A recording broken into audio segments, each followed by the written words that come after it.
So here's a thing. If you're a photographer, set up your tripod, adjust your legs, place your camera on it, look at the shot, but then put your camera back in the protective case. Don't leave it on the tripod.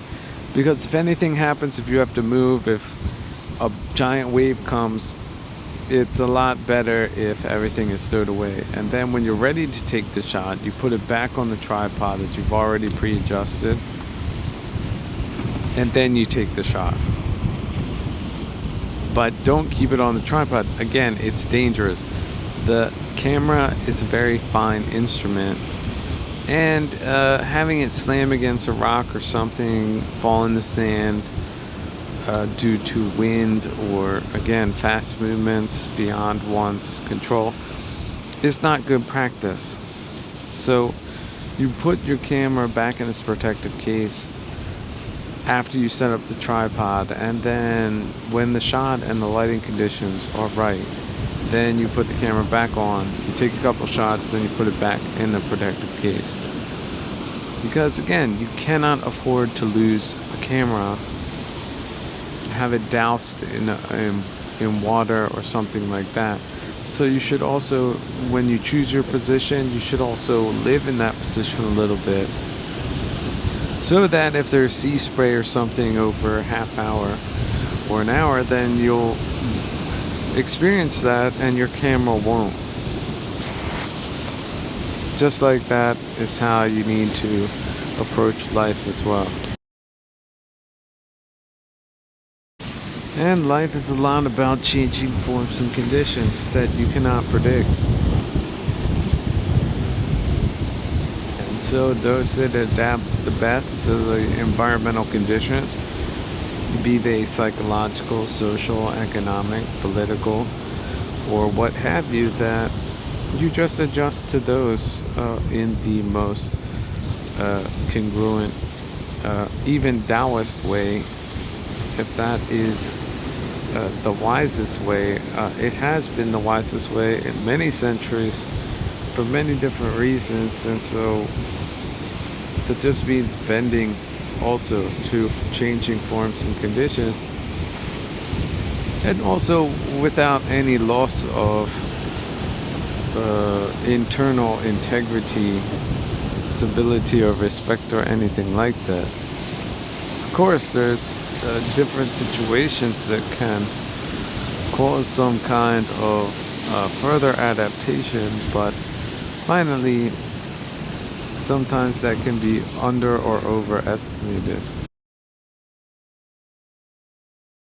Here's another thing, though, that Westerners can do, is you can look up, they have a list. Next to the list of kilesas, which you should know by heart, and also be able to recognize them in yourself and others, you should have a list of fallacies. And that should flesh out the third realm for you pretty well, which is the hardest to see, the delusional realm.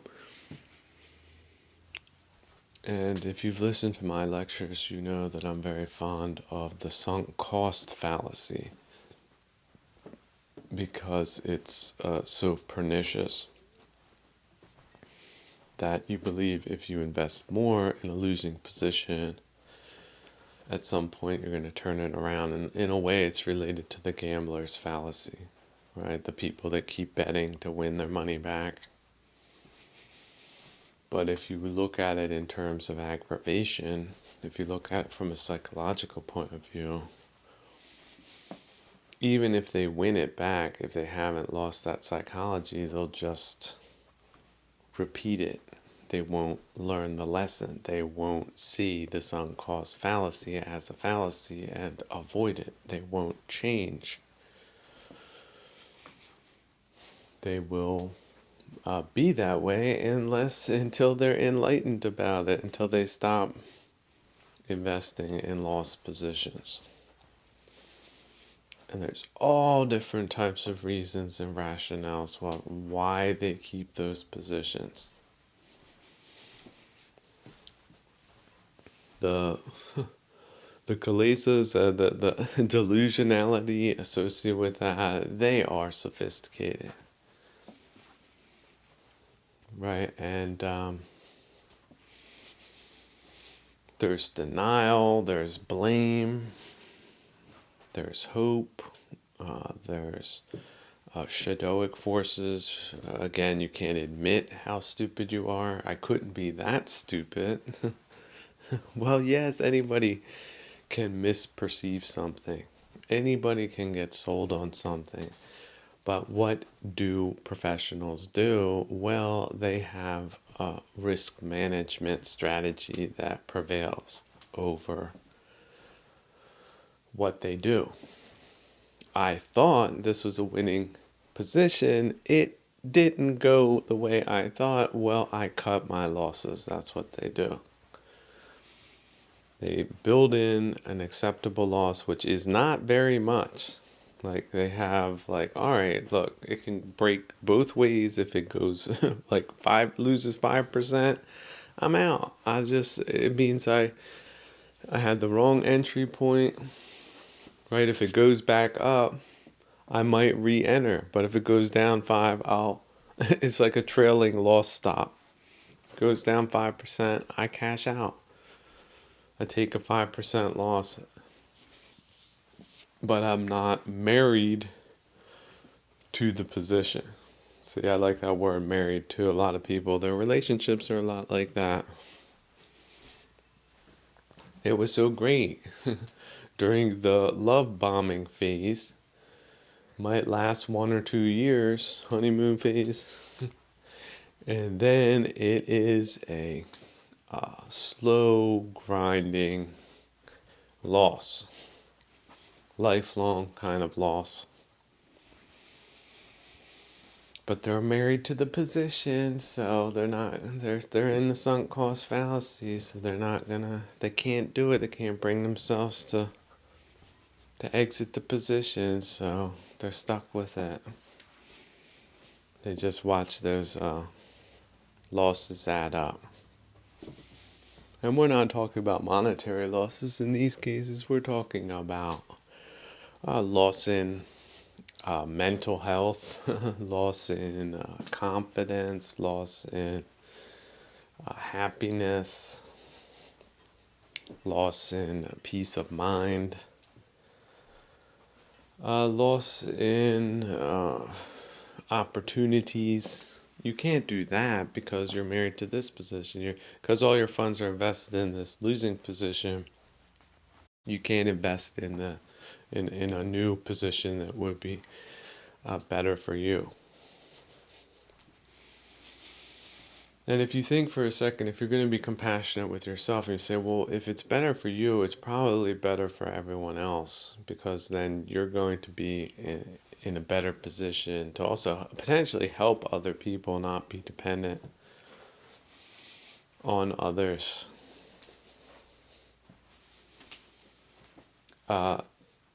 Then the position that's keeping you from realizing that reality is even that much more worse than you think, because it's keeping you locked in from a better reality.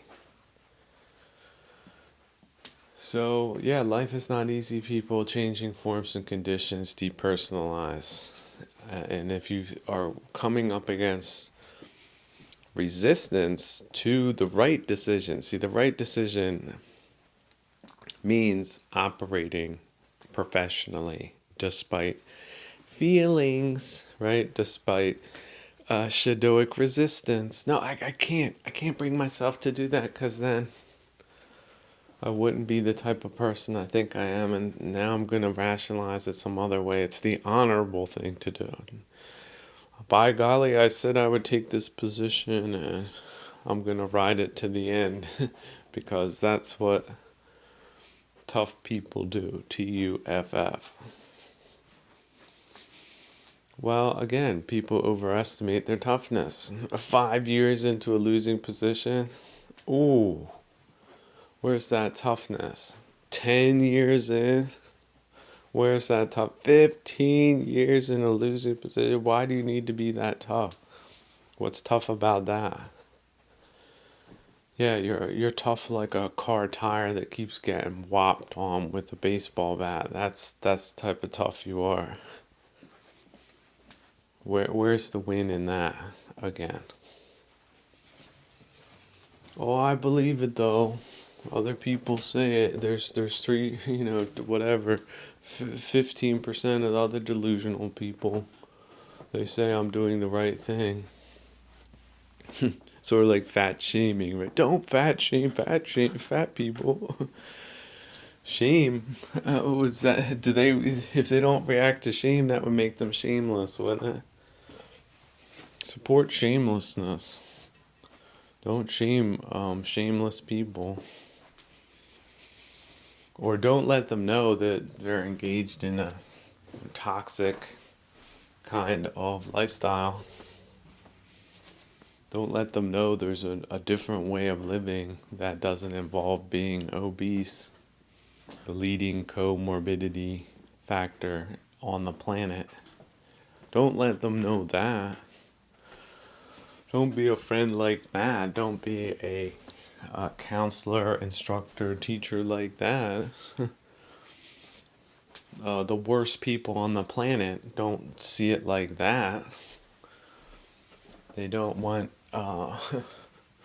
certain people to be healthy, fit, trim, and happy. Why would they want that?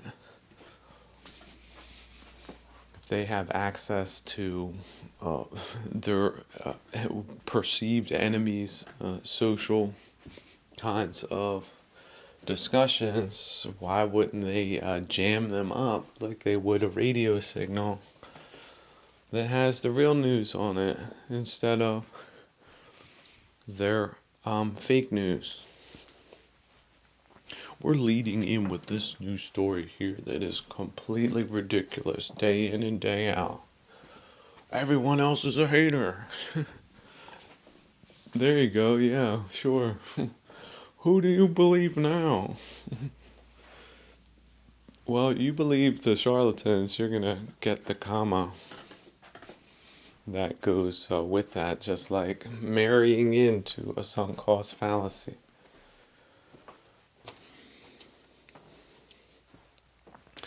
Which is why I also believe the retreat concept, where you just go away for 3 days, 10 days, 30 days, 60 days, 90 days. It's best if you don't have, if you have an open end option there. And just do a complete rethinking of positions, getting to zero and not going very far from there. And see what lasts and what doesn't, who is genuine and who isn't. Let me tell you, if you go away, the people that do care about you, they will be able to convey that in an authentic way. And the people that don't, or have some strange expectations on your time and your dedication or whatever else, they act pretty weird when that happens. They don't really respond appropriately. Like either they think they have some claim on your life, like some kind of slave driver, or it's just insults. Why did you do that? Why did you not do what they wanted to do? Or they ghost you, but claim that you ghosted them, kind of, inversion of the thing. Yeah, you went away to try to get your psychological health out of the near death levels. You're some kind of bad person, according to them. That's what they tell other people that would listen to them. Well, maybe, I'm just saying that sunk cost fallacy, that it's very possible that relationship falls into that part of the Venn diagram of your life. But they love bombed me the first 2 years. They had to stay that way, but they didn't. And now you're dealing with a losing position. But so you're gonna stick to that, or are you gonna have to do the thing that you don't want to do? Because it's not just about money. It's about karma as well. Yeah, you got into a bad position, but there's a lot of good karma about getting out of bad positions. That redemption module, that's part of the Venn diagram. Redemptive activity, regenerative activity, learning activity, depersonalizing activity, by increments, using that 18th of optionality that we have versus comma the 17 18ths that might be against us for a time, until we align the comma into a positive trajectory. We take on a positive, all of a sudden, I was in the red the whole time, and now, whoa, all of a sudden I just broke into the black, and I just keep going up like that. And my day is filled hour by hour, minute by minute with meaningful nothingness, for example. I have nothing, and yet it's meaningful. It's a lot better than having something that wasn't meaningful, isn't it? But a lot of people need to experience that before they'll believe it. A lot of people, I can't believe that. It feels terrible when I'm put in, for example, solitary confinement. A lot of these people, put them in solitary confinement, they go completely nuts. How about that? Isn't that strange? Why is that? Well, they can't deal with all of those inner kilesas on their own. They don't have the tools when confronted with them all at once. Isn't that a disturbing thought? Should be. Are you one of those people? You could be. Which is why that type of training exercise, where it's not enforced upon you, but you sort of impose it upon you, and you take those little breaks and look at your life and evaluate things. But first you go through the just depersonalizing things, not thinking about anything thing. Because a lot of these, and this is where we get to the word demonic, like a daemon in your computer process, these sub-processes, you got to do this, you got to do that type of process, you have to disable them from time to time. You accumulate these things vicariously without realizing them. Where is this voice coming from saying that I can't do this and that, when in fact that's what I should probably be doing? Well, these other people would think that that's not the right thing. It's not the responsible thing. It's not the how to put it, a socially accepted thing, the jury of your mind that doesn't exist, they would have something against it, kind of thing. Would that be third realm again? Oh no. Back in the third realm, you go this way and you think you went out. you went out the exit and you went back in the building, sort of thing. It's a labyrinth. Oh no. Took a right at that hedge and then left at the fountain, and I'm still in the labyrinth. Oh no. Third realm. This is how this thing can work sometime.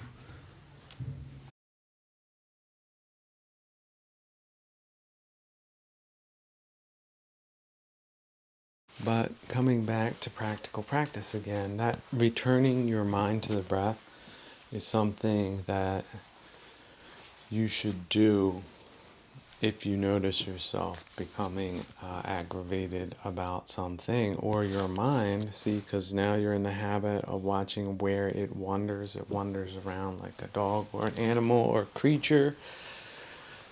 As Eckhart put it, I like that translation, a creature. But you could also think of it as a kalesa, some kind of spirit that you're not really in control of, but you can be aware of. But once you become aware of it, you can control it, and that you say, oh, I'm turning to the breath, so I'm going to take 3 deep breaths. Just like that. If you notice yourself going in any area that your mind is used to going, like a marble in a groove towards complaining about things that are outside of your space, but that would be delusional, wouldn't it? This is where you can see it with the crazier of conspiracy theories. These people are trapped in their minds, they're trapped in their theories, they're trapped in some type of logic. And it's not a nice place to be. So if you see yourself tending towards some kind of historical catastrophe or some macroeconomic kind of vision of some dystopian future or something like that, doomerism of any kind, right? Yeah, switch to the breath instead. Pull the plug on it. If it's not in your direct vicinity, all around your direct vicinity could be beautiful things. It could be beautiful weather. There could be beautiful flowers. There could be beautiful people around you, but your mind is captured in these terrible things. People, places, and things of the past, or projections of those things based on bad things. Have you ever ran into somebody that was in a couple of car accidents and they're paranoid for life, like they're so scared they can never get behind the wheel again? Now, I'm not saying all people should overcome that fear. Some bad drivers, it's good that they're not behind the wheel, but a lot of times it's an irrational fear. And people say it's irrational because they're no longer playing within what is probable. Which is to say, it's improbable that you'll be killed in an automobile accident, although it's one of the leading causes of death.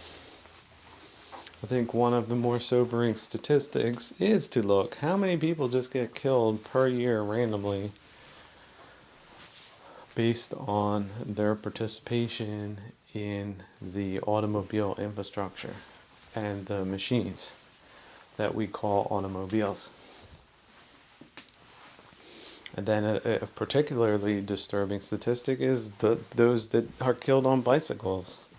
What terrible deaths they are. Now you would think that they would be preventable, but as we see in the statistics, and yet still when you get in an automobile or get on a bike, you consider it improbable enough not to be afraid.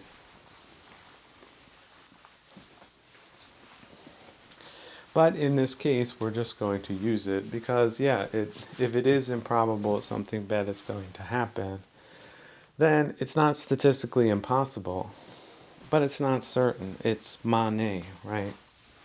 Just put it in the Venn diagram, Mundane. That's a big part of the universe. It's not certain. It's not certain you're going to be alive in the next 10 minutes. But you think it is. It's improbable that you wouldn't be.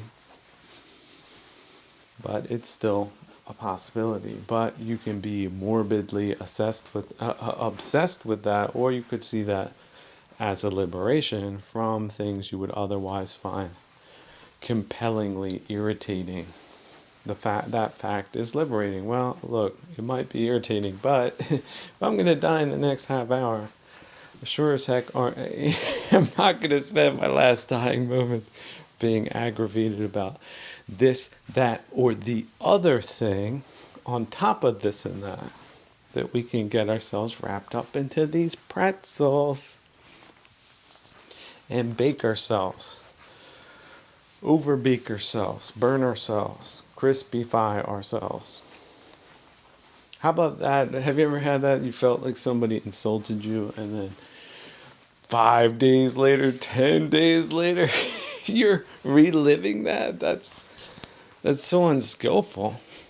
That's so unnecessary. And you know what? Good people, healthy people, practicing people, they don't do that. Like if they catch themselves doing that, they switch to the breath like that. Take 3 deep breaths. Try to bring the mind to zero again, but come to your immediate environment. Some people do body scanning. So while I'm breathing, let me, wiggle my toes a little bit and then work up from the toes to the ankles to the knees, right? Up your leg, then your butt, up your spine, shoulders, stand up straight, check your posture. Maybe bring your hands into the Jera position. It's almost like a joystick with Jera. You can change the directionality of what you were thinking. And look, what's this nice thing? The next nearest nice thing to you that you've been neglecting, that your mental environment was excluding based on all of that jamming and static and noise and ill will or greed or aversion or desire or ill will or doomerism or ideology or triggering things or this or that. And you're going to joystick Jera your way to the most immediate beautiful thing in your vicinity, which might just be the silence. If you're in a place where there's nothing but silence, you could say, wow, listen to this pristine silence. You could be in a busy shop. You could be in a production. You could be in an airport. You could be in other noisy places that could annoy the heck out of you. Look at this. It's just silent. But you wouldn't have noticed it unless you initiated the practice and you got to the Jera hands and you were able to joystick your way to your immediate reality, at least some beautiful aspect of it, some meaningful aspect. And not that dang aggravation. Now do realize this is almost a temporary measure, because in 5 minutes it could be something else, or it could be the same thing that returns. But you would really be wise to at least get in those 3 breaths, at least cause some type of hairline crack between you and the kilesa. Make some little distinction.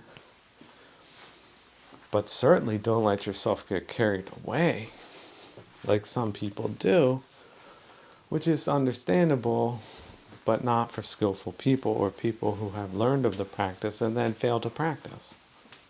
Oh, this was a quaint theory that you could distance yourselves from kilesas and change your mind. A quaint theory is, I guess I always knew I could do that, but then they don't do that. You have to be able to catch yourself every time it happens. Now, don't get disheartened if you're really jammed up as an unskillful person that is just learning this process and this practice, because you might have a lot of issues that you have not been neglecting. And that's not to say you need to go through them, but you need to drop all of them, and it might be 100 of them at once. But it might be that your brain is so trained that you have such bad habits of mind that, just like a bad dog, it keeps running to whatever patch it's most into. It could be ill will. The ill will patch keeps going in there. Or the greed and desire patch keeps going in there, or keeps going around the circle. Then it's, thinks there's more in the other patch, so it's delusional too. So you got the 3 realms going. all at once. And that's why, yeah, like a direct intervention of like a 3-day total retreat into your 1 meter monastery, no matter where it is, if it's your apartment, your room, a different place, you could take a tent, just a total break with the environment. If you can manage it, and even include some Dutanga and some austerity properties as well. Like, yeah, you're not going to have everything, access to everything you want. So it could be bread and water, right? Or rice and water, and only between sunrise and noon, 1 meal a day. If greed is one of your problems. And if you have access to all these different tasty treats and you can't control yourself, well, changing your environment does help that. And then you'll notice the desire arise, and that's where you battle it out at an advantage, because it's not easy for the bad habit to engage in it, because you put distance, physical distance, between you and whatever is your worst kind of aggravation at this time. If it's an addiction, yeah, like alcohol or something, yeah, no alcohol. Not even thinking about going out, taking a break, 3-day break, no drinking, just fluids.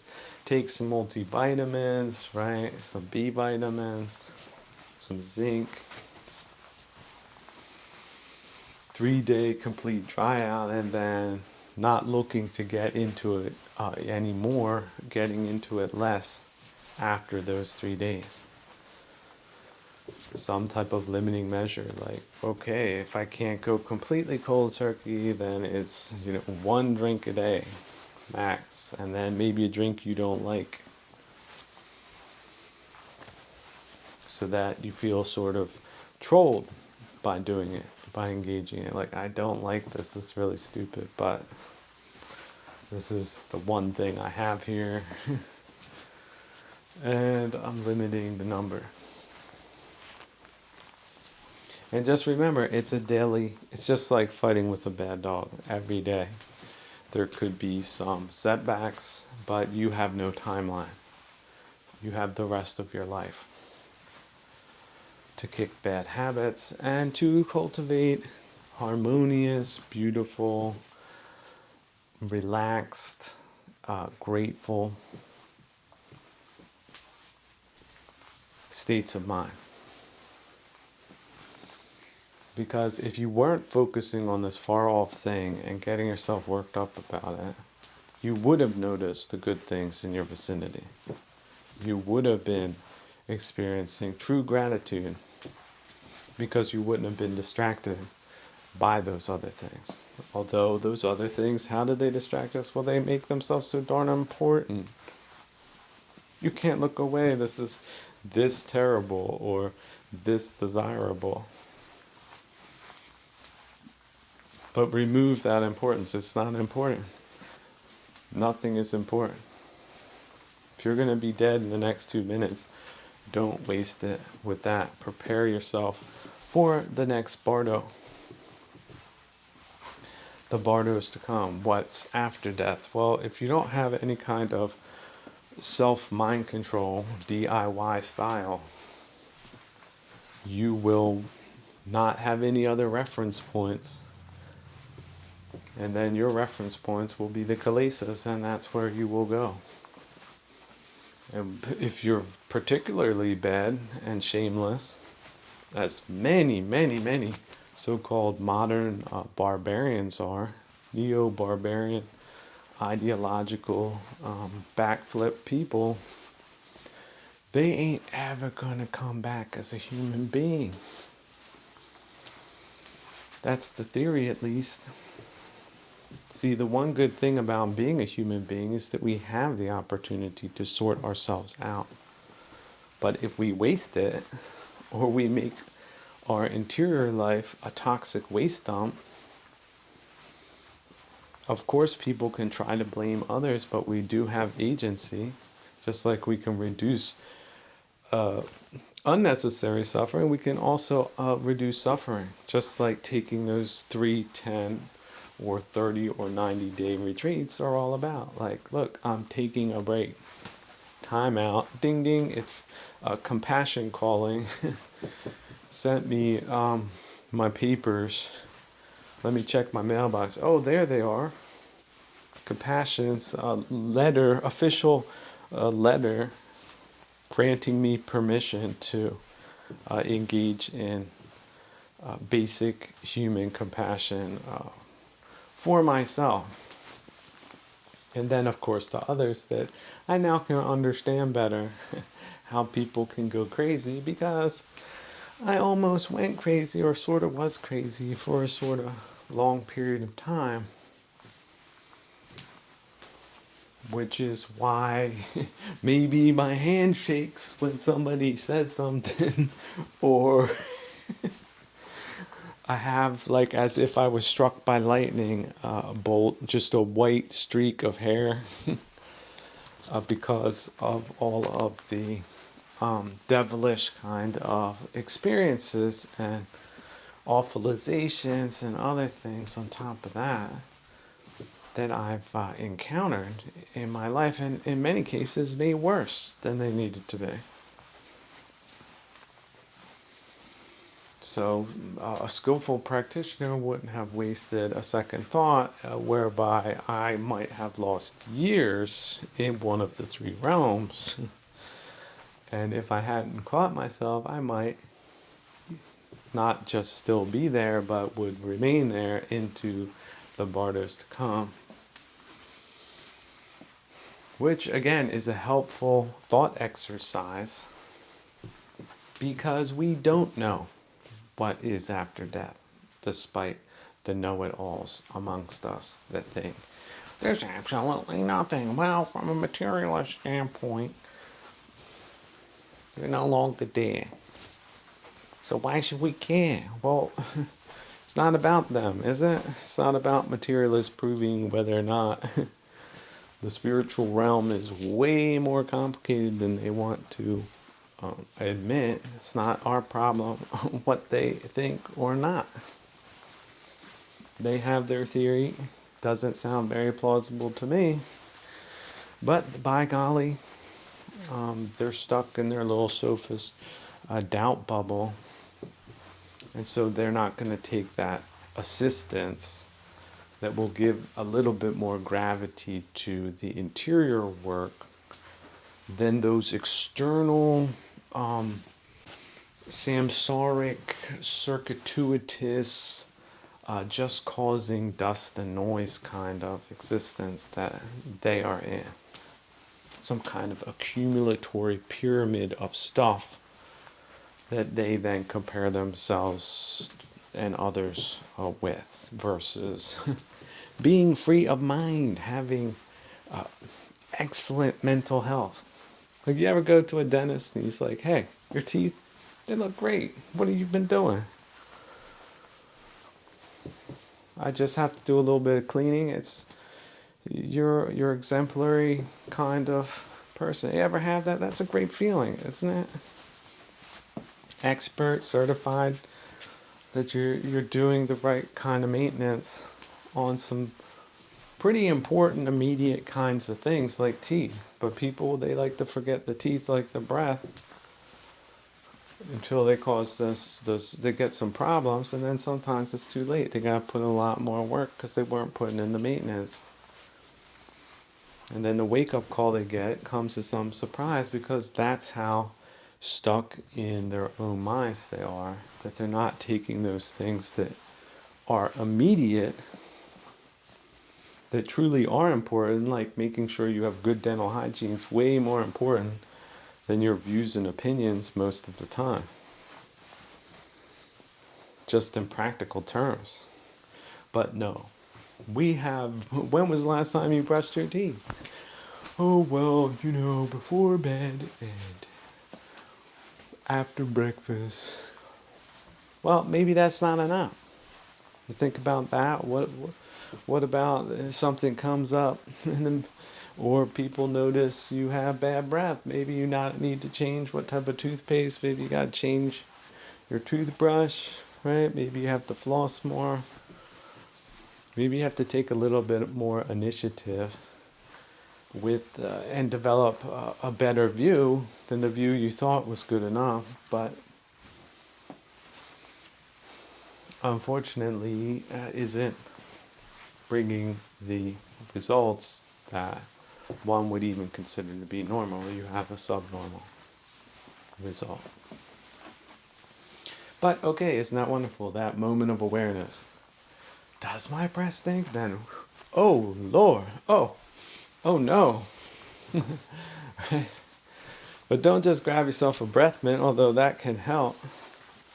You got some of those, but it means take care of yourself a little bit more. You're slipping. You slip. You miss something. You're missing. You're missing basics. What else are you missing? That's that moment of reflection. See, that's prayerful meditation. That's I'm giving myself a lot of downtime, decompressed, 1 meter monastery kind of safety and attention, and I'm watching the mind, and I'm also considering what would be perhaps, or some part of that, what would be the most beneficial steps forward. What is good enough and what isn't, and what could I possibly do to improve my life via increments? And because I've given myself 3 days to ponder these things, maybe what I come up with after those 3 days is a little bit better than if I have no time at all, or think I have the time to do that, but really am not taking the time to do that, which is why I keep getting stuck in modes of living that might be more irritating than is good for you. And yet, again, some people, one of the worst things is that they're stuck in a comfortably irritable kind of situation, and they don't have the courage to do something else, do something that is perhaps a bit of a radical change, a bit of a change of scenery, leaving everything behind, like no attachments, and starting over somewhere else maybe, and just starting off slow, not getting into relationships, filling up that existential hole inside bit by bit with meaning, so that you're not dependent on others for a feeling of meaning. That working with yourself, even if you're the equivalent of a cripple,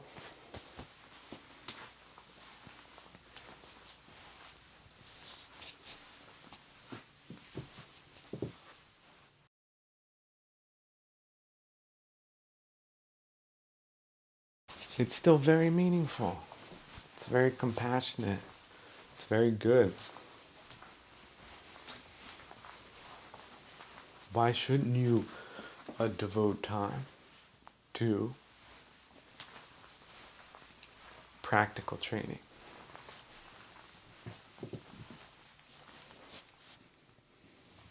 No matter what was done to you, this is your starting point.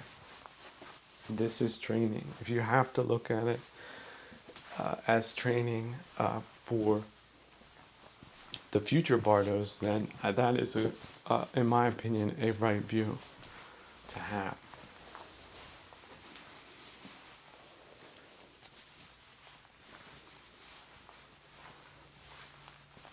Because some people think, well, I messed up in this life. There's no way to turn things around, but it's not about that. It's about moving forward in the present and into potentially infinite bardos. That's enough of a reason. No matter what you're legitimately suffering through, just make sure it's legitimate. But even physical pain, right? It's karmic. But you can delegitimize it. You can use it as your fuel. It's your sparring partner. It is your karmic opponent. And you can either deal with it skillfully or not. That's not to say it's easy. But do realize other people most likely have suffered or are suffering worse than you. Despite what you might think, it's always an individual battle. It's always about the individual practice. Someone wrote in and was like, man, you must be really messed up if you need all this kinds of techniques and practices. I was thinking to myself, that's not the way to look at it, no matter how messed up you might be. And of course, people who are ignorant of how messed up they are the most messed up of all. But I'm sure the people that listen to Delaney M.F. Jackson, they got everything sorted out in life and the lives to come. So maybe it's just old Delaney that sounds nuts when in fact he's not. So think of it of just tuning a music instrument. Your mind is an instrument. And if it gets off track, you're bringing it back. And it gets off track a lot. The more aware you become of the kilesas and the fallacies, that mind, they call it the monkey mind. You could have read the list of kilesas every day and the list of fallacies every day. And see, because of that third realm called delusion, you'll end up in some version of that. Many cases, despite your best efforts. So, but the key is not just to be proactive in your life, which is a good part of the success formula, but reactive as well, adaptive as well. But you can only do that if you get in the habit of being aware more than you have up until now. But even if that means almost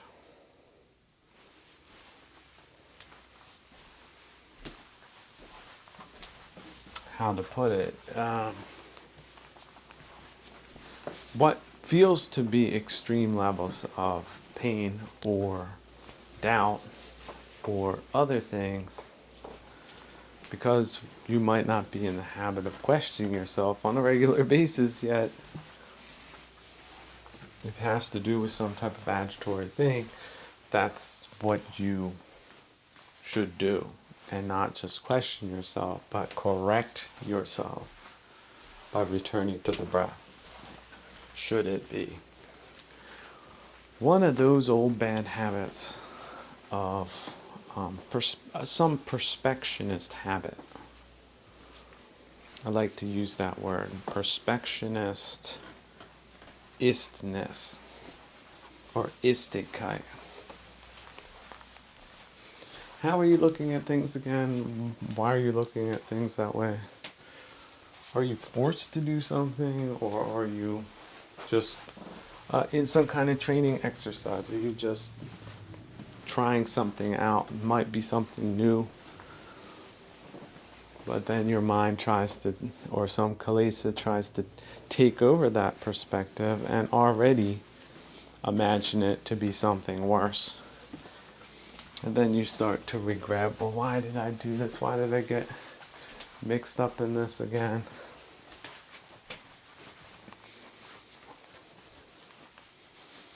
But see, that's where we come back to Mundane. It's not certain. Why are you suddenly thinking of it this way when, whatever, a month or two ago it seemed like the right idea?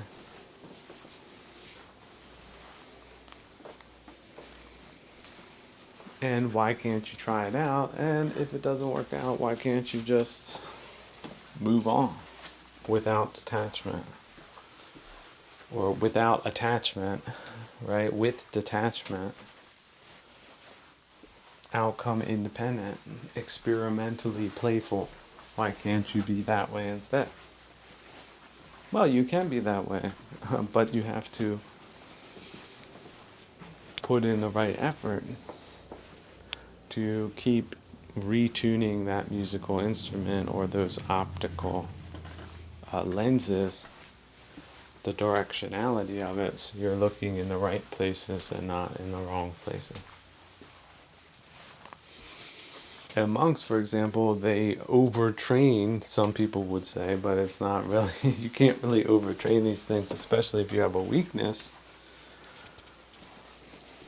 for finding things that are disturbing to you or misleading or this or that thing. They avert their eyes.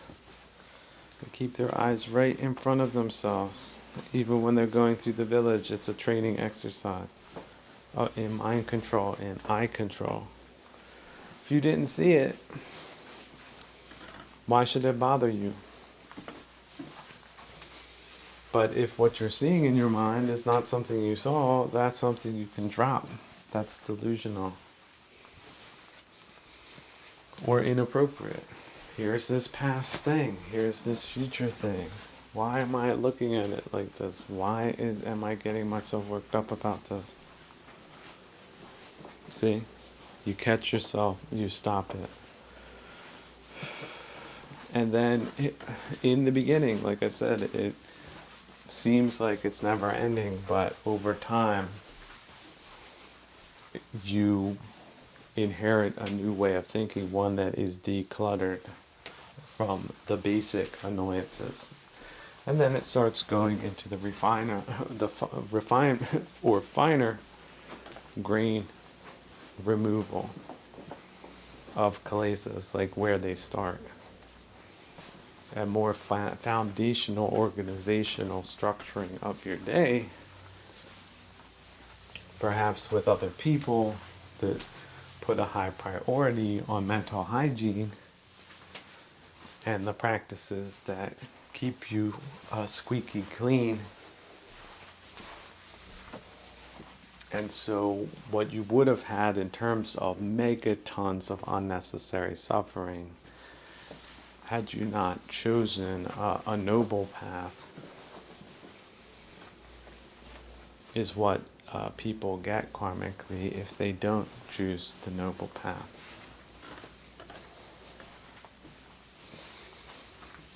So remember, there's nothing special about your suffering unless you make it special. But why would you do that? Why would you engage in a bad habit? Bad habit because of the bad results. But I keep doing that. Well, then you have to stop doing that. Keep catching yourself doing that, and then stop doing that. Oh, but this is too hard. This is too continuous. Well, look. Don't look at it as hard. Look at it as an opportunity. And what you are being served up with might just be a small fraction of what other people are being served up with. So again, be grateful if your situation is not as terrible as a lot of other people are having it in this dimension, which is why it's considered so favorable because there's so many sparring partners of the mind, right? You thought you could just relax, and then here comes this thought, here comes this person, here comes this problem. But can you deal with it in a detached way? Yes or no? Can you let it go when it's no longer a reality? Or are you still holding on? Is there still an attachment? Where is that attachment? Let that go. Catch yourself. It's an attachment. The more you break it by changing your mind, the less of a hold it will have on you because you're in the practice. Comes in with that headlock and you do the roll. And you're out of the headlock. Comes in with the headlock, you do the move your feet like this and you pull like that. You develop different techniques over time.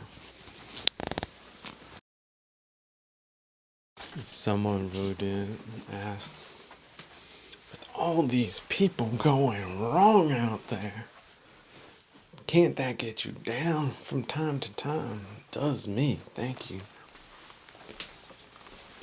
Well, look, we're prone to do that. It's normal, common, and vulgar to do that. Get in other people's business and feel bad about it, or give them advice, or what have you. The truth of the matter is you're responsible for you and you alone. Your karma is yours. When you go into the infinite bardos, it's not about what they did or what they didn't do. It's about what you did and didn't do. So you can just picture all living creatures in their own little rowboats. And some people, they're just rowing very serenely to the next bardos. And other people, they're sinking, right? They're smashing each other. They're smashing themselves on the head with a paddle. Okay? They got their hands, they're bailing out the water. Some are half drowned. And you really can't help them if they won't help themselves. If they won't do the DIY, if they won't take the initiative, that is on them. Guess what they get? They get unnecessary suffering. Could have been avoided. They didn't have to do that, which led to that, which happened to that, and then it blew up in their faces. And I think after spending a long period in insane asylums, ended up on the street and dying of gangrene or something, is like one of the potential spots people can end up, especially in a hybrid war where leadership is against you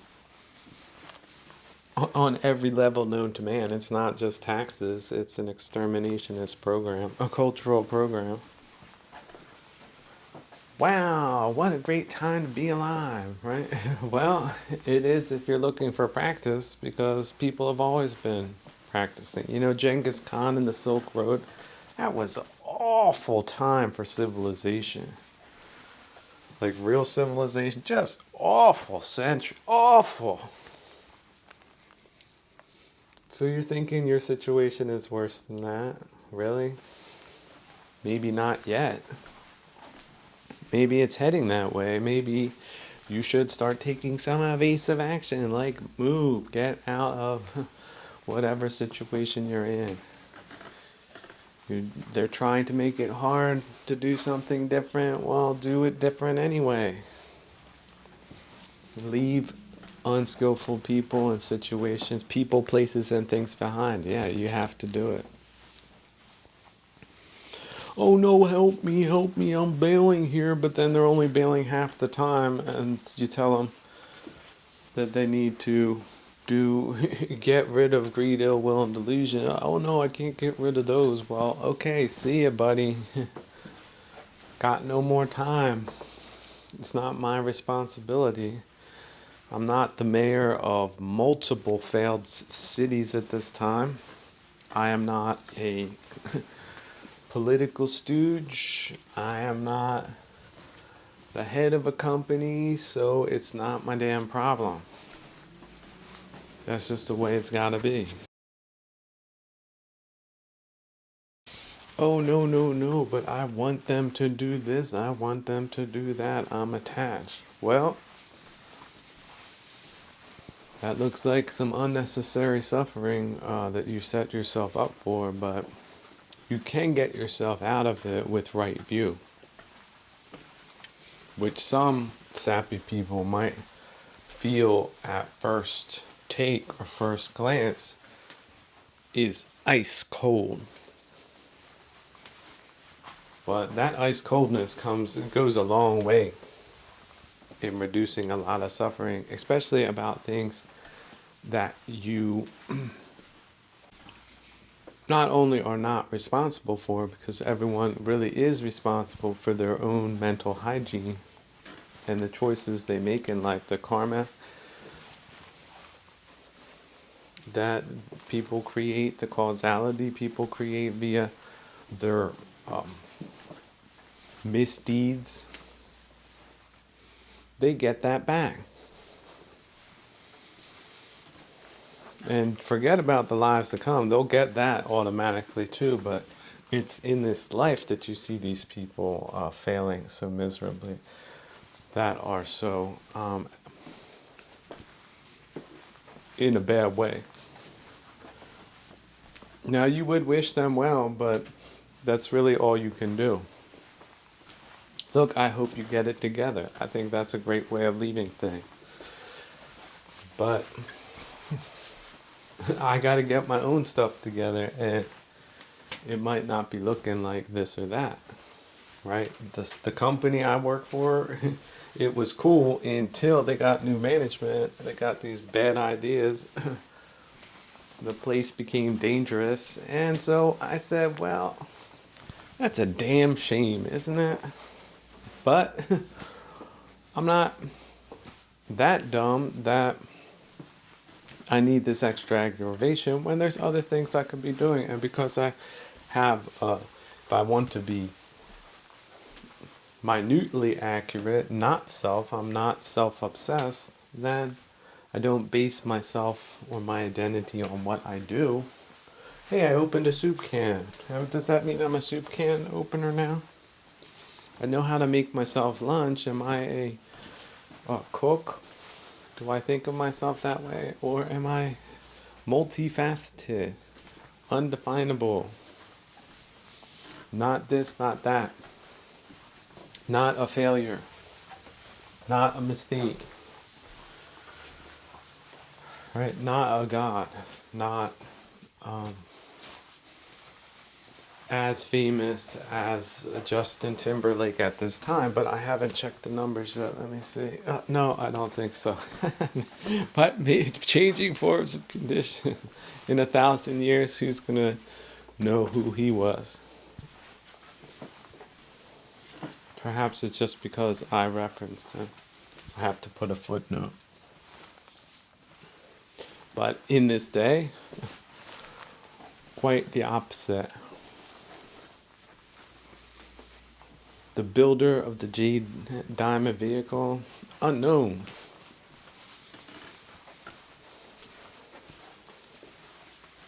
But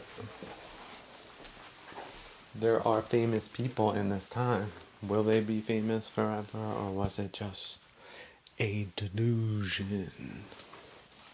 A social delusion. As below, so above. As above, so below. Delusion. Did somebody play a fast one on us again?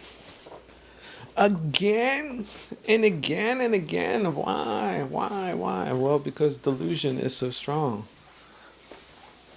Third realm, that place is vast. Worst part about it is you don't know you're in it. Many times. But yeah, as far as attachments to others, no. You can wish them well, you hope the best, for the best. Many times they can teach you things, also through their mistakes, but also some people are skillful without even being conscious of it. I bumped into people that had great personalities, very unreflective too. But we can think that was good karma, probably from previous lives. That's that preconditioning. They were pre-primed on an upward trajectory. Maybe they were in their last 7 lives before Parinibbana. That's what they say. And certain people achieve a certain amount of skill in this dimension that they're not going to be stuck here forever. And they're on the upward trajectory. You get reborn with a good personality, you're going to miss immense amounts of unnecessary suffering if you add just a little bit of skill to it.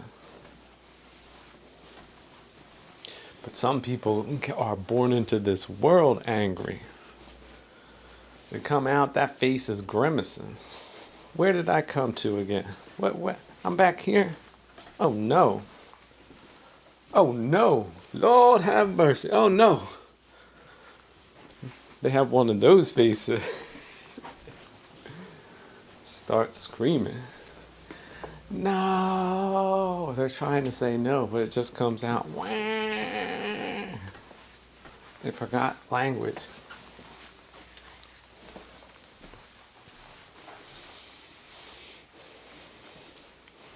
But if you're here, if you are able to understand the engineer of the diamond jade vehicle, how blessed are you? That's like getting a manual that's been printed on gold tablets, just handed to you metaphysically, downloaded into your mind like that.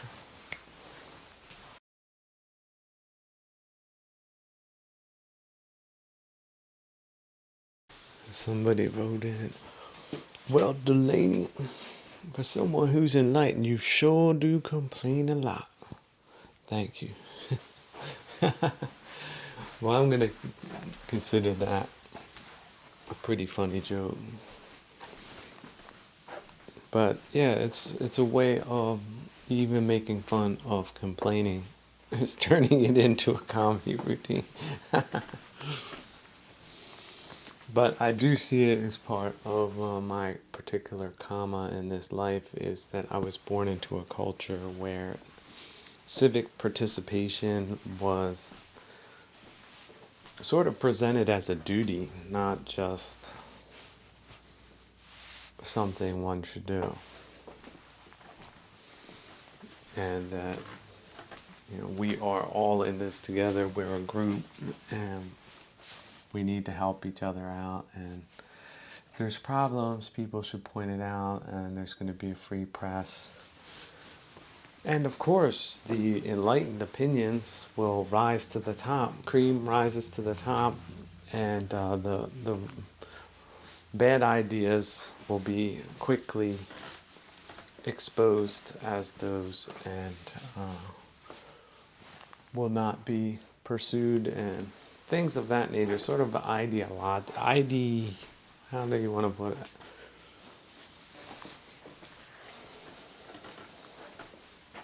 Hopeful, idealistic, that's it. Overly idealistic kind of assessment of how that whole process works with, again, the worst people in the world and their agendas taking over information networks and ramping up psychlabism with Marxist-Leninist stooges that pretend like the worst position that the country could ever take is the morally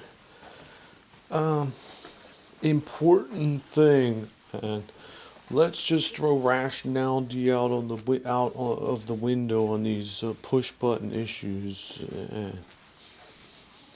The people that let this all happen, they're really respectable, and look how rich they are, 200 million, by golly. Just all those magically informed picks they made. Their Wall Street bets. Can't criticize your moral betters, though, that have degrees in anthropology that don't check out on the ground.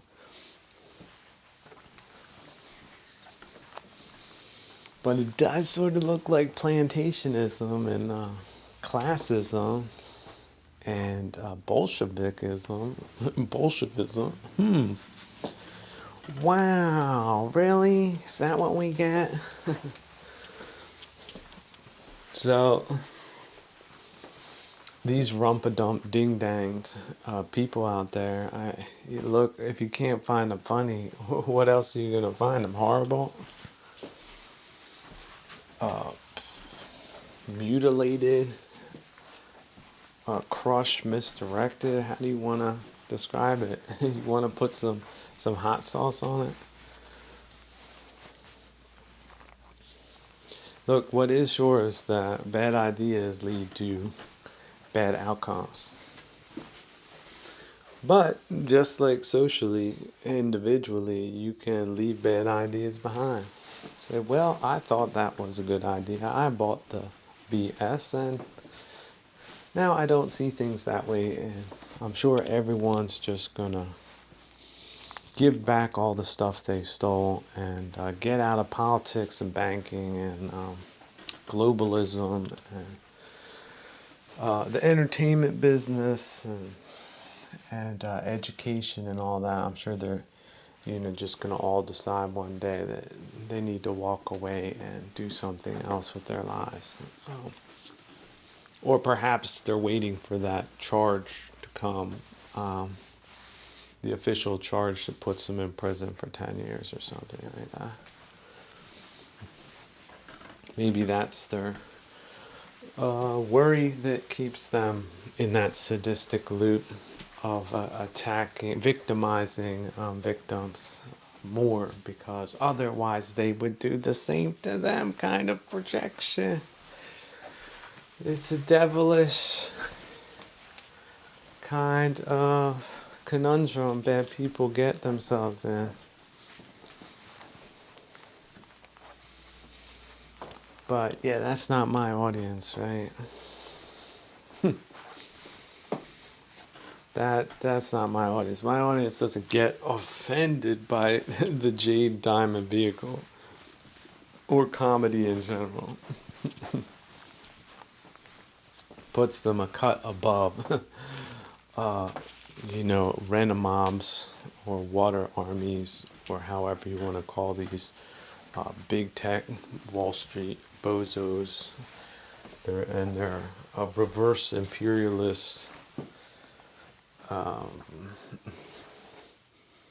narcissistic kind of power mongering class that we have today, that have overshot themselves in greed and are now just in some kind of parallel universe, some alternative reality that applauds their misdeeds in this dimension.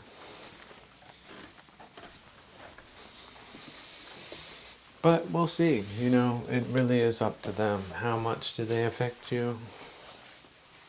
How much does the smokestack in your vicinity mess up your air, and can you move or not? Can you put in filters? Can you wear a mask? Can you start doing a little bit more tactical and strategic planning? If not, why not? Talk yourself out of the reasons that are talking you into the reasons you need to deal with people like that.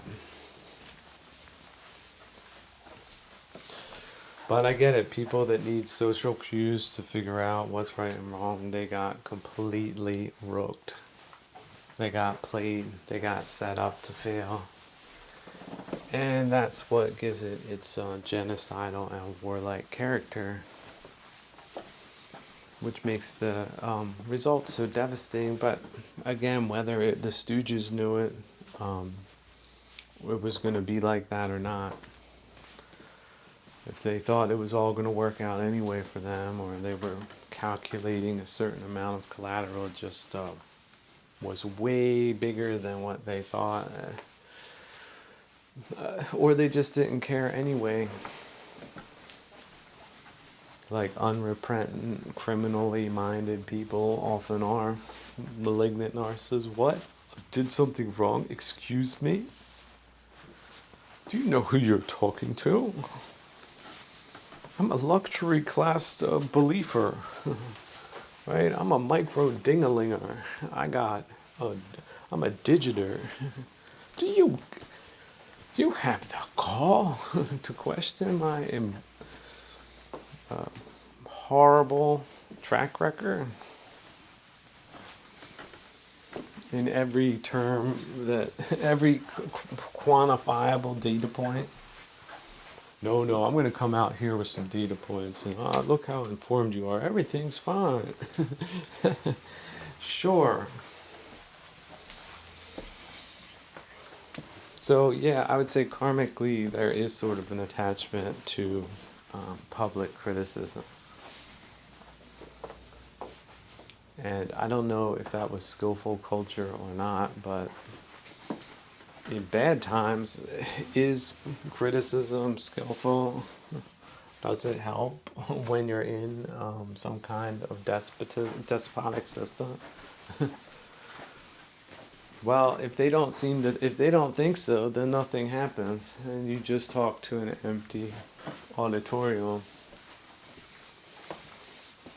But if they do think so, they come out in the middle of the night, grab people. This person's complaining about our management. At least that's what they did in some places for years on end. All different types of places. Romania, Yugoslavia, Albania. Just weird places played those types of weird games. So that they couldn't figure out how to wing bang a bunch of dummies at universities over 100 years, and this is what we're looking at. People out of a can that have no redeeming value, that are essentially war operators and civilian kinds of venues. Flabbergasting. It's flabbergasting. It takes some time to digest that, but look, stranger things have happened, haven't they? And the future, we don't know what's going to happen. We do know that when you do terrible, horrible things to people, that or to the environment, that terrible things come back to people that do terrible things. It's just sometimes delayed.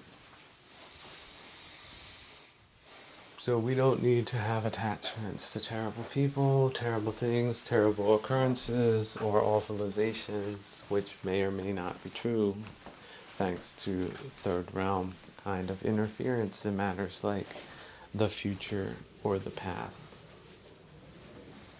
or the present if it's not in the here now. Your mind has been taken out of its Istigkeit and into a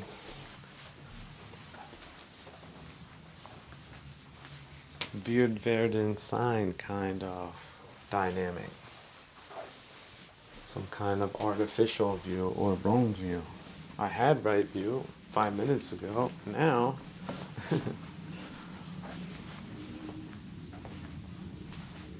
looks like I may have been engaging in some wrong view. So what do? Well, you revert back to the practice. Have a good laugh at yourself. If the joke is being played on you, it's certainly being played on them. Not wanting to become this or this to happen, not wanting that to happen. Or conversely, really wanting this to happen, but not that to happen. That is just the most commonest of paducci dukkha that one can experience in this realm. And catching yourself doing that because you're practicing, that should just give you a little bit of relief and then a lot of relief. When you just drop doing that, you see it as a waste of time. It's unnecessary agitation, it's unskillful. You don't know what the next 5 minutes will bring. You don't know the next 5 days. You don't know the next 5 years. Oftentimes, life's journey, you might have to go through some whitewater rapids every once in a while. Looking back, was it all that much of a deal? You survived that. Why wouldn't you survive another series of rapids? Why do you have to awfulize things in advance? Why can't you just be detached, outcome independent? Hey, isn't it wonderful that you're alive on this planet today? Just one little insight. If you got one little insight today, then this day was worth it. In a spiritual sense. And yeah, that's really the only sense we should be focused on, because old age, sickness, and death is no joke. You're not sick? Be grateful for that. Oh, look, your knee that you slam really hard doesn't hurt anymore. It's a miracle. Look at your hands that you might have scraped at some point. Maybe your nose was broken. Look in the mirror. You don't have that problem. Be grateful. You can look out of both of your eyes. Wonderful. If you can't, how's your hearing? Is that still working? Good. You can hear me? Isn't that a miracle? You might not be able to run around, but if you're laying comfortable, that's pretty good, isn't it? It's better than being in a trench in the middle of winter, freezing your butt off.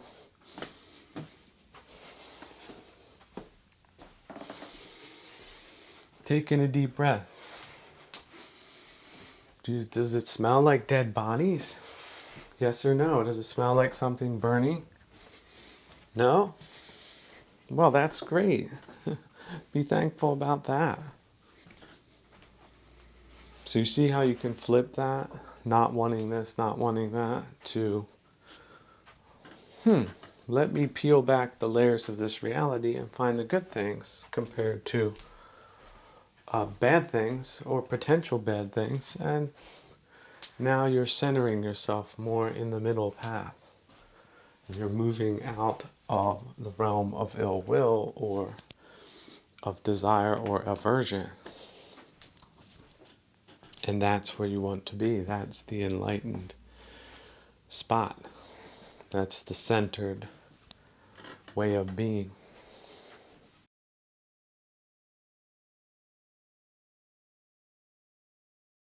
Here's another technique on getting beyond wanting something, not wanting to become something, or wanting to become something, is, especially not wanting to become something, is to think to yourself for a second, maybe this will be beneficial, not just to myself, but perhaps it'll be beneficial to others. Perhaps it'll be beneficial just in the form of a story that you'll be able to tell based on the experience that you had under those changing forms and conditions. And that, who knows, maybe 5, 10, 15 years, 100 years from now, that will be a benefit to others, and in that way be good karma.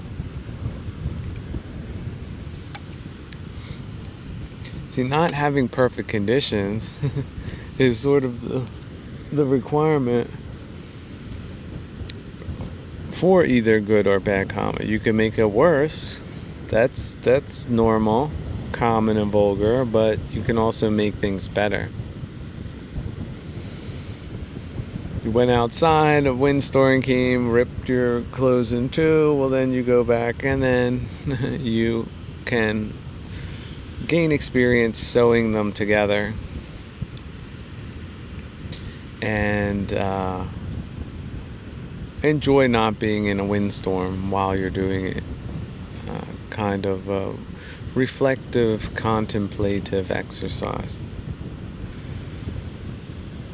And there's really no other rhyme or reason to life than that. It's action, reaction.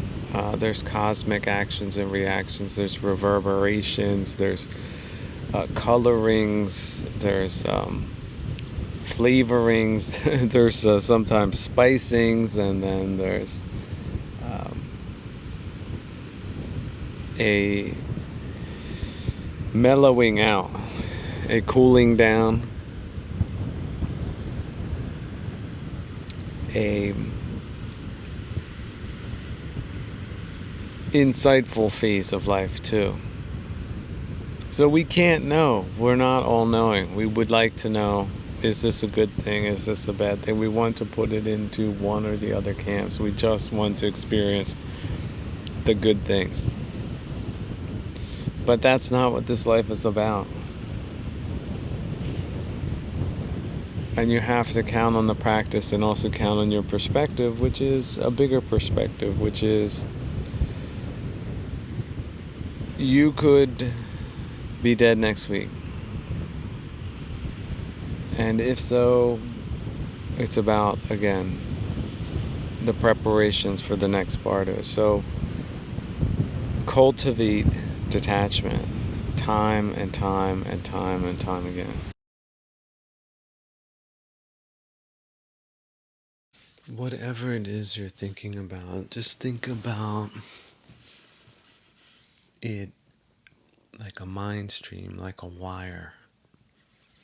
So if you're thinking about something, if it's a vision of the future or a vision of the past, it's the mind connecting to it. Now, these things can happen randomly, just like in a dream. Everything about a dream is random, so the system itself can take on an automatic kind of character. It seems to be autonomous at times, but the practice is about regaining control and not making it random. So you intentionally break or cut these wires, especially if, because the mind, if you've been through some, let's say, unskillful things, or let's say difficulties or delusions or disappointments or cravings and desire or wanting to become or not wanting to become, or all of these different nuanced ways of suffering psychologically, spiritually, then your thought system is predetermined to connect to irritating and aggravating things. And so the more unskillful you've lived, or the more terrible things you've encountered, the more karmically predetermined the wire connecting mechanism is to things that cause irritation or aggravation or disappointment or any of these things. So key number one, virtuous living. All of the precepts are there so that your mind is not predetermined to connect to aggravating things. They're shooting for full liberation. Okay, that's the idea. See, I like coming back to the life of the Buddha. When the Buddha left, he was 29, which was pretty old back in ancient times. Like, the life expectancy in the 5th century, depending on where you were, was not very high. I would say for people not of the aristocracy, 40, 45, something like that, was how long people were expected to live. Just think, more or less no dentistry. People would get a rotten tooth, it would turn into sepsis, and they would die.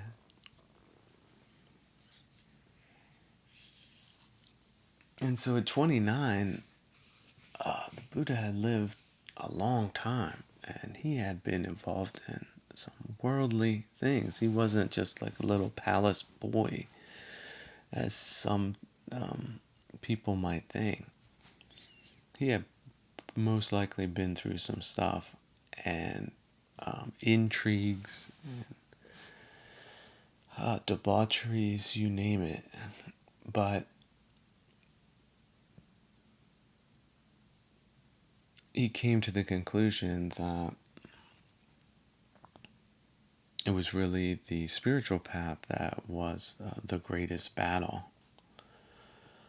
And so, being of a heroic bent, he threw himself into that and saw the worldly realm as just changing forms and conditions.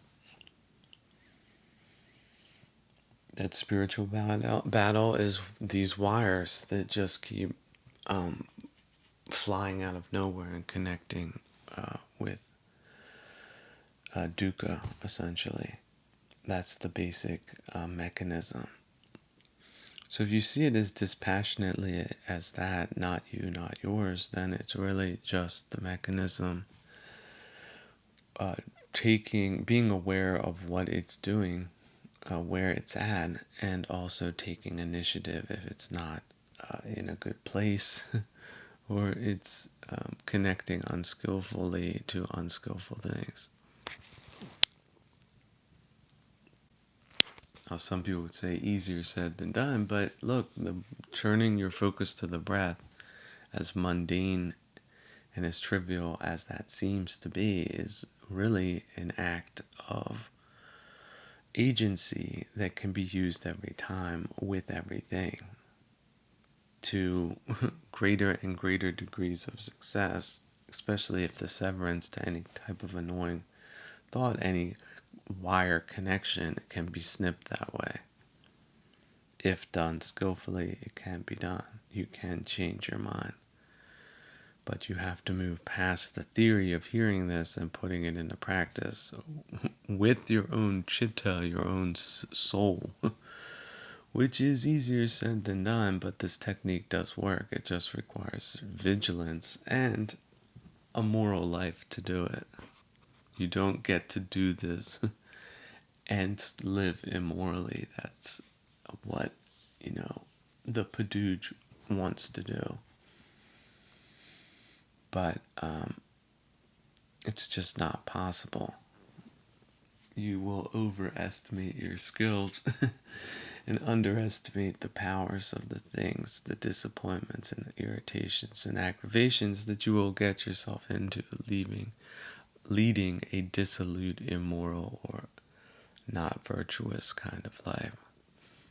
Environment, surroundings, and people also matters. Like if you're in a culture of people that don't see any value in purifying the mind, then you're sort of in bad company, and that has a bad karmic, i.e. causal effect, does it not? Like, hey, what are you doing there? Stop that. We gotta get back to work. We got these boulders we need to be rolling uphill. Chop chop.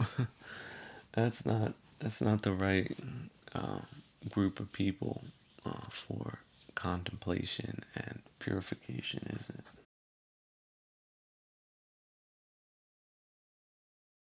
Now, if you also think in terms of how normal, common, and vulgar people manage these things, especially because they're not living spiritual lives or a focus on spirituality or being around skillful people or even putting in right effort to sort these things out themselves manually,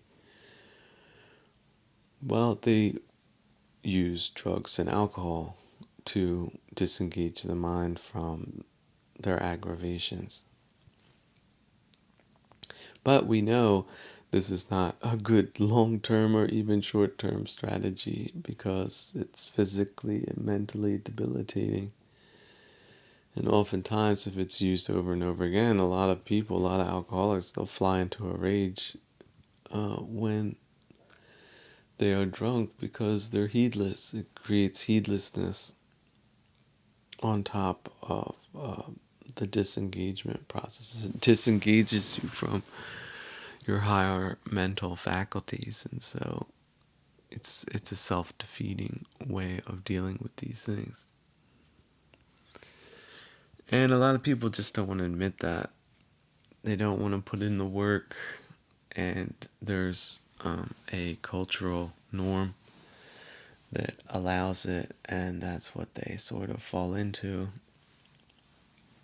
And it's a trap, and it's not the right path. So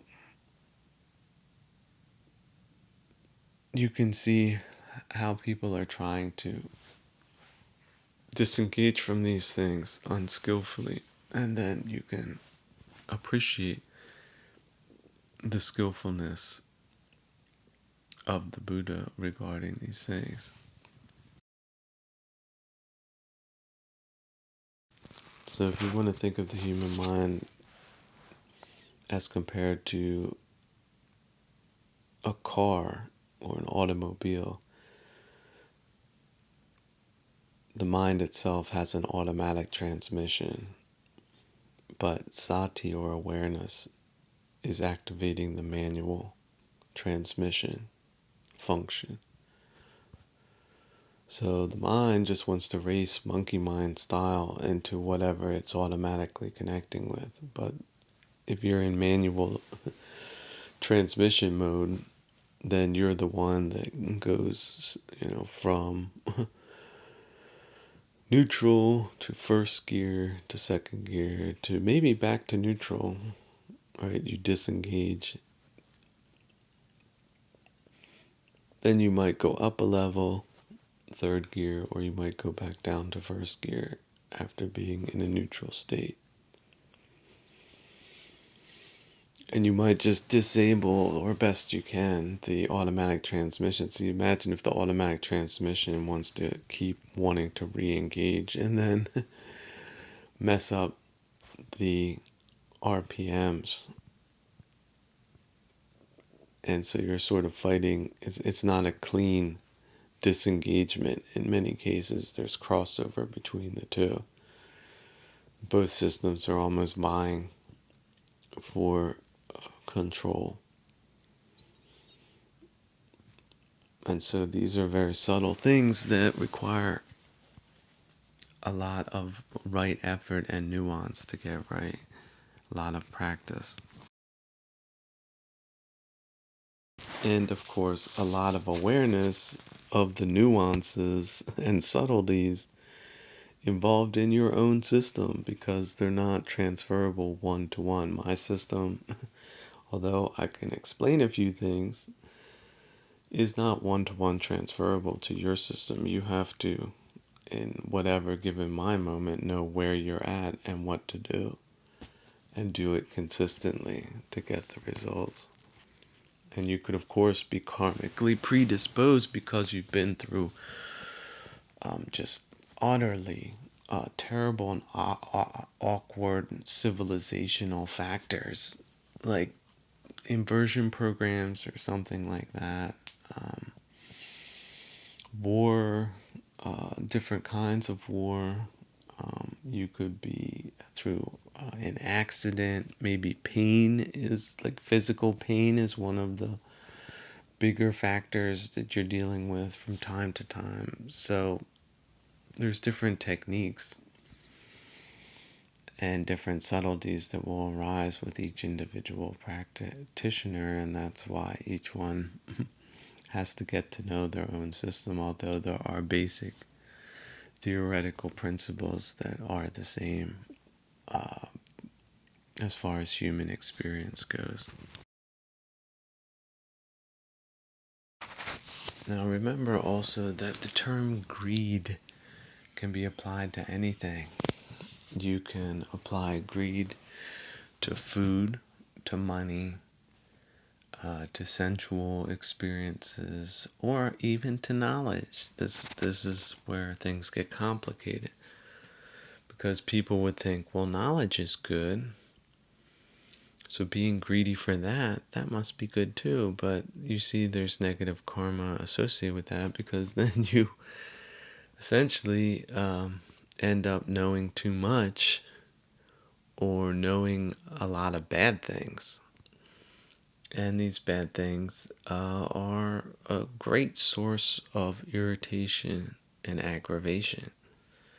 So it's a self-defeating kind of knowledge, because essentially you went over the middle path and took or learned about more things than you should have, especially annoying things. And fortunately, the newspapers are filled with things like that, and they cater to an audience of people that are greedy as far as knowing things outside of their immediate environment, which makes the whole process more and more abstract. And sometimes it's certain types of vectors of greed. Well, if, for example, you're a trader and you're trading commodities, well, you need to know what's happening in the world, because that's what moves markets. And then so you have a greed for material gain, which feeds into a greed for knowing things. Now, you might have put the greed for worldly things behind you, you think, at least, but you didn't leave behind the habit of being greedy for knowledge, because you thought knowledge is per se a good thing, without taking the psychological or spiritual aspects into account, which really are very important once you get past a materialist kind of understanding of greed. So for people suffering from that type of greed, you might want to ask yourself questions like, do I need to know this? Right? Do I need to know? Is this TMI, too much information? And if the answer comes back, you don't need to know this, and this is too much information, and it's aggravating, then what's the point of entertaining it? And see, this is sort of the second phase of that is, well, this must be important, or this is important, or this has the delusional appearance of importance. That's why I'm engaging in this exercise. But ultimately, what comes out of it is aggravation, i.e. dukkha, and so how could that be a right practice? And at that point, you can unravel these things and discontinue a long practice. Someone wrote in, said, forget about this comedy stuff. Tell us some more about hybrid war. And if you could do it in a car, thank you. That's such a nice ambiance. Well, here you go. Fill in requests again on demand. So, what are we looking at? Well, in terms of the United States, although I'm sure every Western European country, because the Sino-Soviets have a hard-on for Western civilization. They don't really care about third world countries too much, although that's not a politically correct term, because you can't disparage people or other countries according to Sino-Soviets in Western civilization, because that would be too uncaring, because then you'd be in an emotional kind of moralizing context that pseudo-intellectuals excel in, and that's exactly what they are. So beware of people making that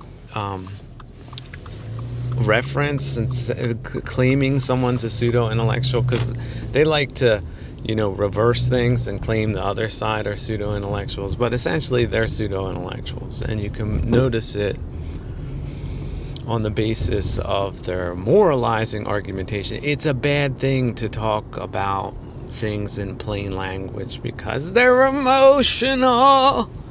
Yeah, essentially they need a psychiatrist or a religion, and shouldn't be in politics or engaging in social commentary at all. So those types of glaring incongruencies are a tip-off you're dealing with a poid or a useful idiot or a pseudo-intellectual. And these are the second estate, which is to say the stupid and fetchit class of the first estate, which is the bankers, venture capitalists, essentially Ponzi scheme kind of people. You can add organized crime to that group too, because they're tolerated, or at least they're not taken out of action by the first estate. They usually make a deal with them,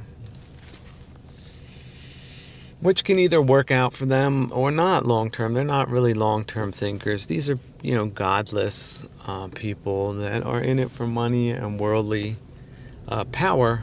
They're not in it for good karma or anything else. And they also have this idea that they can say anything and they can get away with it. If they win by lying, then they're perfectly fine with doing that. It's all about, they consider winning, which means taking over control of your culture, anything, politics, culture, economy. These are totalitarian networks with foreign influence at certain levels. Like the string pullers could very well be involved with multipolar foreign intelligence operations. That includes Turkey now, India, anybody in the BRICS alliance, South Africa, China, Brazil, see, surprise, yeah, Brazil, South American countries, Cubans, yeah, any type of leftoid takeover, Albanians. So that is bad news, but now you can see it's coming from all over the place. So they have a pseudo-intellectual alternative history for everybody in Western civilization. And in your country, they have a unique brand of it. So in France, they have reinterpreted French history to be terrible, and all the other people oppressed. It's essentially Marxist-Leninist claptrap kind of formula. So anybody involved in that, look, if you're a useful idiot, repent. You were tricked and duped by pseudo-intellectuals. They have a lot of arguments. They like to appear to be intelligent. They have monopolized universities across the planet in Western zones, thanks to their luxury class. But yeah, coming back, so first estate luxury class people. In the U.S. terms, you have to think of them as plantationist. These were, or royalists. I don't like royalists because that gives them more legitimacy. They were sort of luxuryists back before the American Revolution. Just people in it for the money, basically.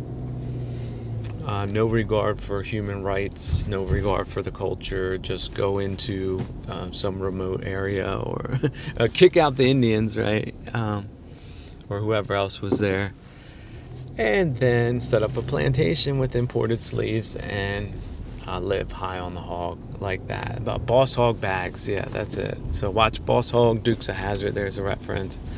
The 70s version, that's who you're dealing with. So networked with banks and Wall Street and organized crime. So not good people at all. Just terrible people. Absolutely terrible people. That were kicked out for a while after, 1776, but they tried to destroy the country during the Civil War. 500,000 deaths they were directly responsible for. They never thought they were wrong. They just were defeated militarily. They survived as a class, and over the decades decided to team up with Marxist-Leninist factions, leftoids. Not officially. Officially, they were, bastions of conservative values. But what would that be? They never bought into the American Revolution. They thought that was a bad thing. Democracy, freedom of speech, all that. So they were never on board with the American narrative. But, because they're cowardly, craven, and don't want to have any pushback, they pretended that they were at least, on the American side. But they essentially were just always on their own side from the beginning, during the war and after the war, and up to this very day. So Americans in name only, ANOS. Yeah, they also have an alternative history that they secretly believe in. And, so if they're rich and they support leftist causes or the Democratic Party, may or may not be from the South, because, we're just talking about historical lineages here today. Any of their useful idiot factories can produce ANOs, nominal Americans that speak English and have been brainwashed into the alternative history and cultural narratives that suit the First Estate-tist, who, oddly enough, I know it won't surprise too many people, are anti-American to their core. So that's where the Venn diagram, they were able to team up with international globalists, leftoidists, Chinese and Russians. And, Chinese and Russian, like Marxist-Leninist systems, they do have a First Estate. It's supposed to be the party. Now, in Russia, it's just the security services and their bodyguards. In China, it's the party. In the United States, it's the First Estate. So it's the people I just mentioned. And, people who will buy into the alternative history narrative, the anti-American globalist narrative. So, yes, of course, all of the lies that these leftoids came up with and their alternative histories, all that's true. And anyone who's off narrative is a bad person and should be excluded from society, the economy, education, everything else per the Marxist-Leninist model. So they're conservative when it suits them, and they're not when they're not. But as long as they're wealthy, they don't care. They're not on board with any type of national idea. What? Is that where I have to pay taxes or something? So you have to give it to them that they have a sort of pragmatic, mercantile approach to life. It's just, morally reprehensible and despicable and anti-American. But it does have benefits for them, and they have no moral qualms about essentially being a fifth divisionist in the country. Oh, excuse me. There you go, more car ambiance.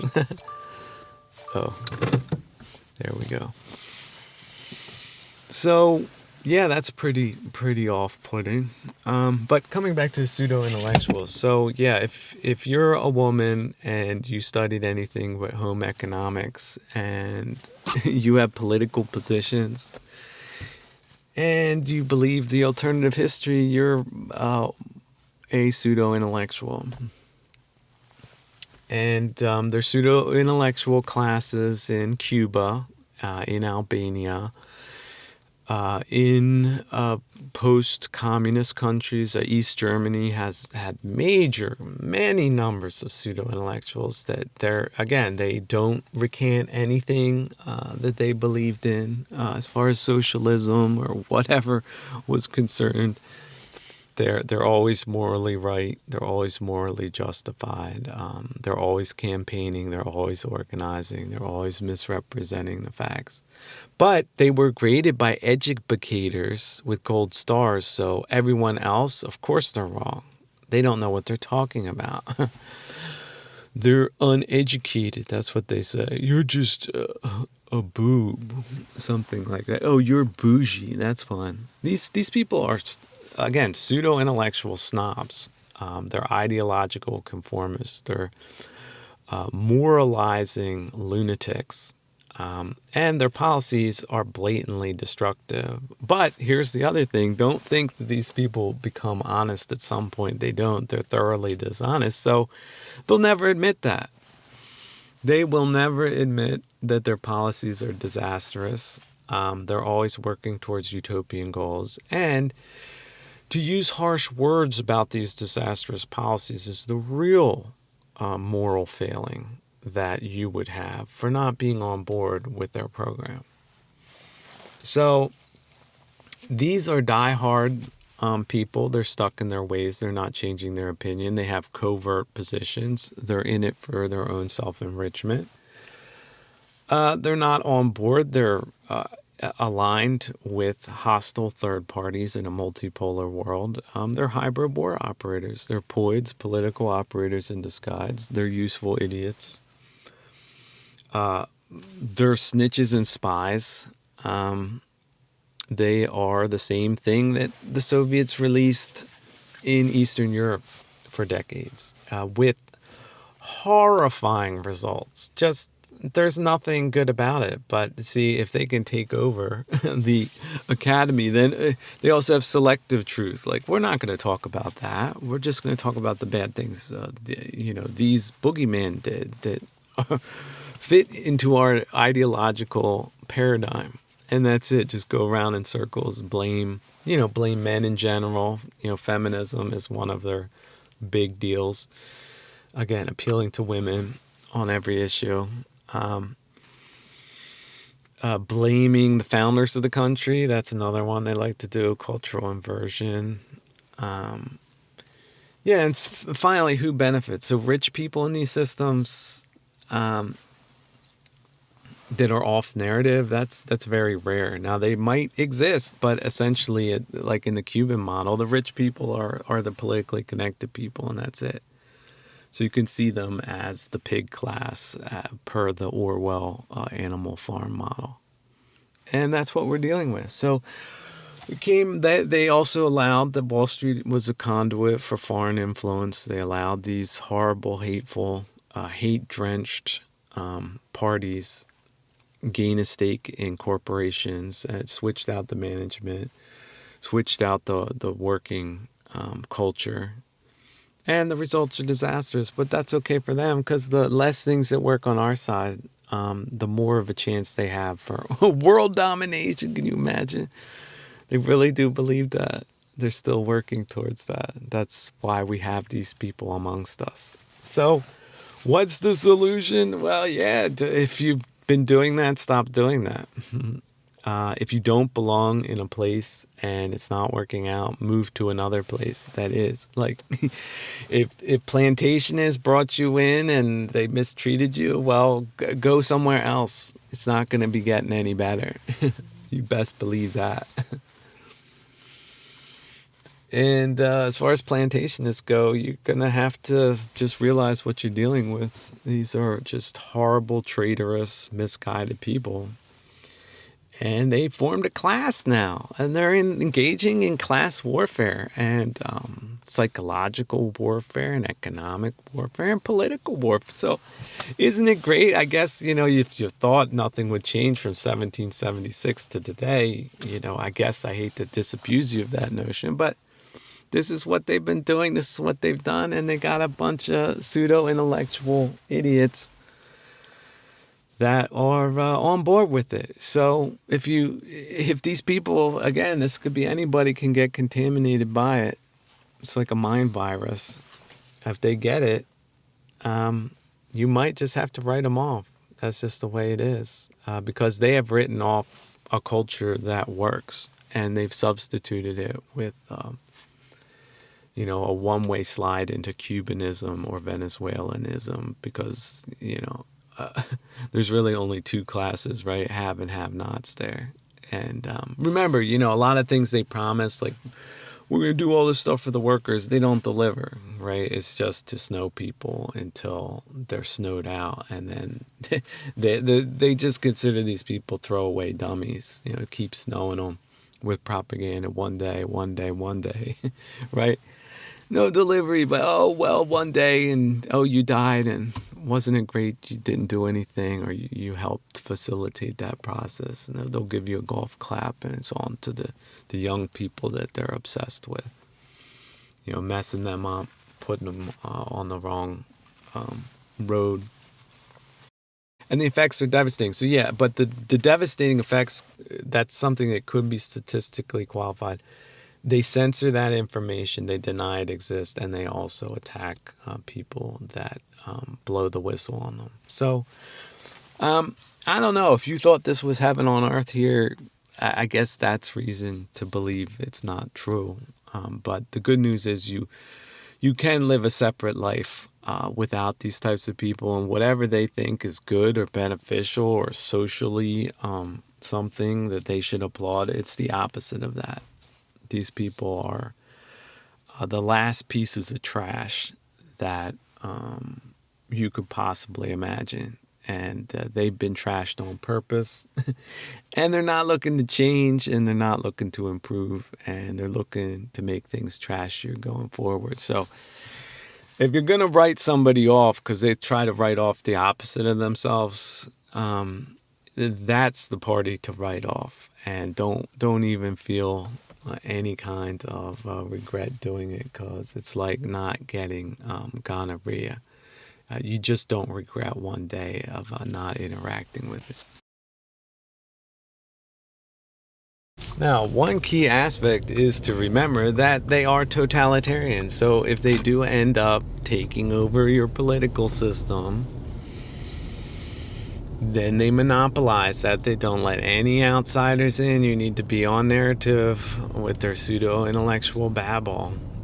Who gets the shaft? Well, it's everyone outside of their class. They're fair game. So they're a predatory, oppressive regime.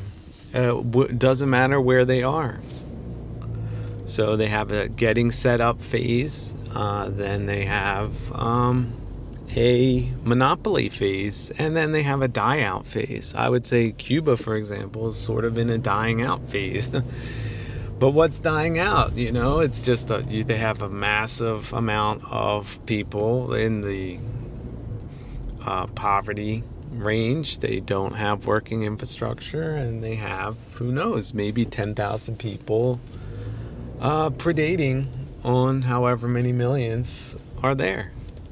And that's the system. So what do people try to do? Well, they flee for their lives. They tie together, car tires and build themselves a raft and try to get out of the country.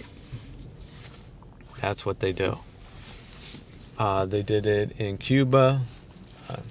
They did it in Vietnam, the boat people, right? Chinese are always trying to get out. Russians are always trying to get out. How about this? The Russians, they're like, the system is what they have. It's a pseudo-intellectual system, pseudo-political system. And then they're like, oh, we have a war. And, according to the nation's laws, everybody, from 18 to whatever, you're drafted. We're having a Western push against Europe. We're going to, recreate World War II, and we're going to send you to the front line, eating rations and freezing your ass off in the winter. And then we're going to create heroic stories about you liberating the enemy territories and securing the realm for, Russian citizens. So what about that deal? How does that deal sound to you? So people flee with their lives. Like, they cash out whatever they have. They sell their electronic equipment, and they get cash. They get gold, jewels, whatever digital they can take with them, and they run for their lives. That's what they do. They run for their lives. And so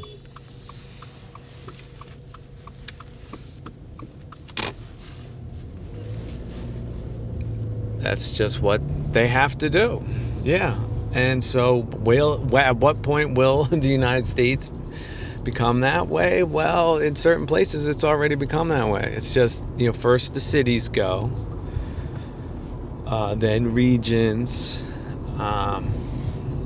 then states, or states then regions, and you got these people in there window dressing, not addressing the issues, pseudo intellectuals, information control, social ostracization kind of thing, parification kind of thing, and they'll just keep ramping that up. And then, like I said, you have some type of Venezuelan or Cuban situation. Most people get screwed. They've got their security services, they've got their narrative, and they've got their accomplices. Essentially, that's it. You have to be an accomplice or you're an enemy. And yeah, if you don't believe me, talk to some Ukrainians that know something, that aren't fake. You're always gonna know whether or not you're dealing with a faker. Like Russians abroad, because most people aren't allowed to travel without permission, or they're just economically repressed. They have the narrative of the ruling class because they have to in order to have that privilege. The real people, they're the people you meet in the country, but why would you have a reason to go into the country, see? And if you're in the country, who are you really going to meet again? And then can you speak the language? Are they going to tell you the truth, knowing what you know now? What benefit would they have in telling you the truth about how screwed they are? They have no concept even how screwed they are. Like, they're screwed beyond the comprehension of a Westerner or the pseudo-intellectuals that they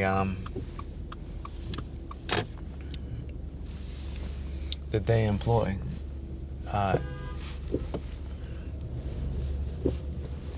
So yeah, that's just the way it is. So it's a wacky world. Everything can happen. Anything can happen. It did. It was a slow kind of infiltration that they worked up, and now it's reaching sort of a tipping point in different places, or already has. It's diverse,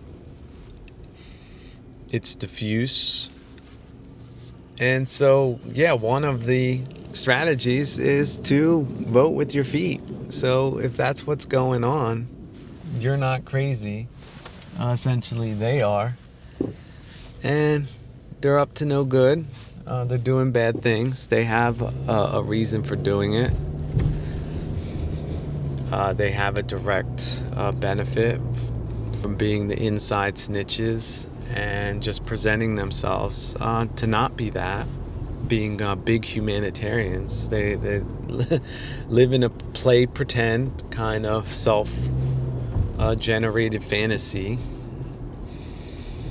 And you don't really have any benefit at all if you're not one of those people and associating with those people. And so why should you? You need to find new territory. And if you think of the United States, there was really nothing here for a long time. And so people would go out into the wilderness and sort of recreate civilization to the best of their ability. And that's sort of the Western expansionary push kind of idea. Just realize if you set up something with more than a bunch of people, you're going to get poids and roids, now religious operators in disguise, to flip the morality. That's another thing.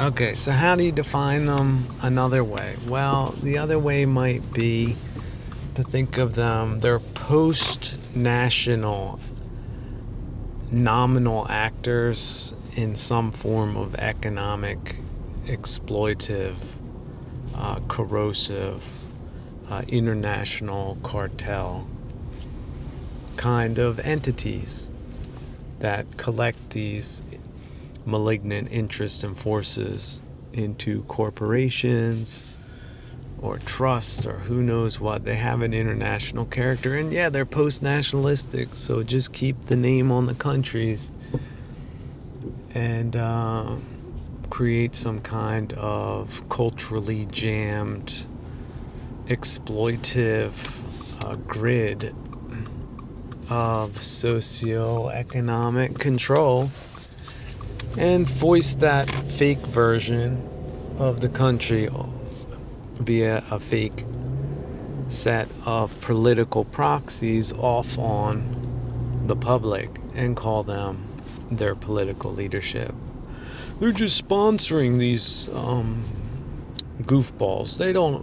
They criticize them, but they're the only people on the ticket, and make sure nobody dealing with these issues deal with the get on the ticket.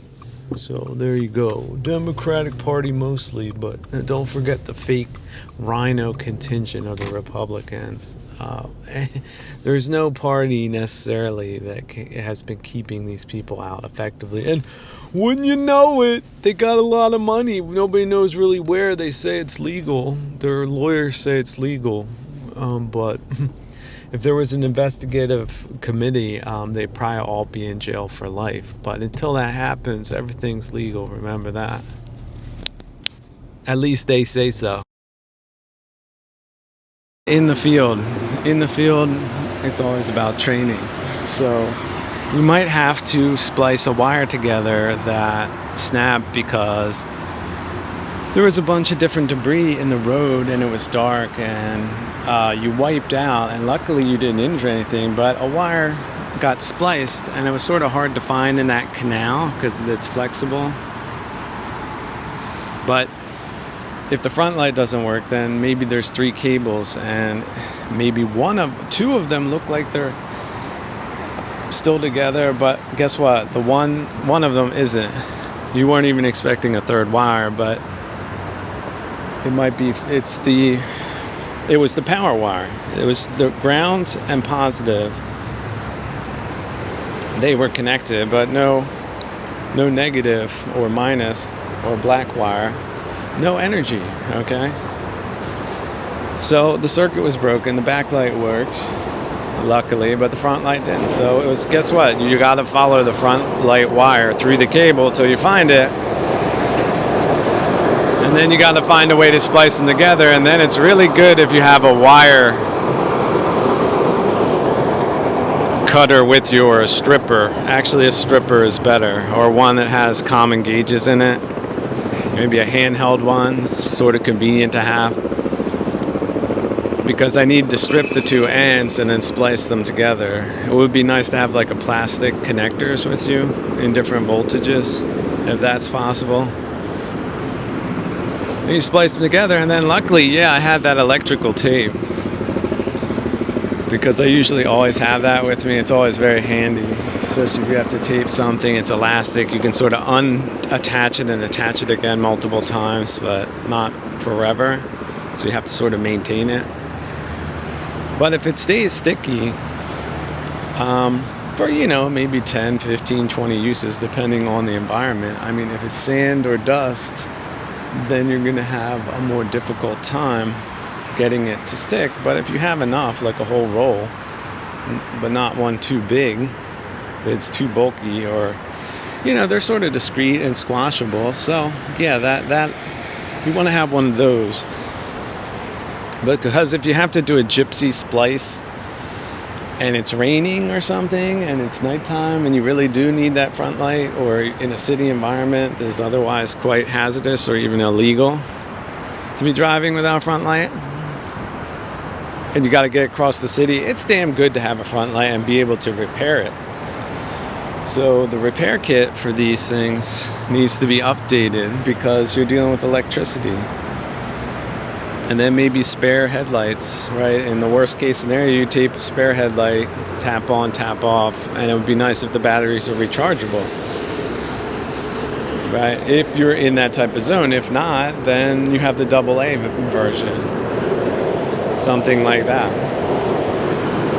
And the same with a backlight, a backup backlight.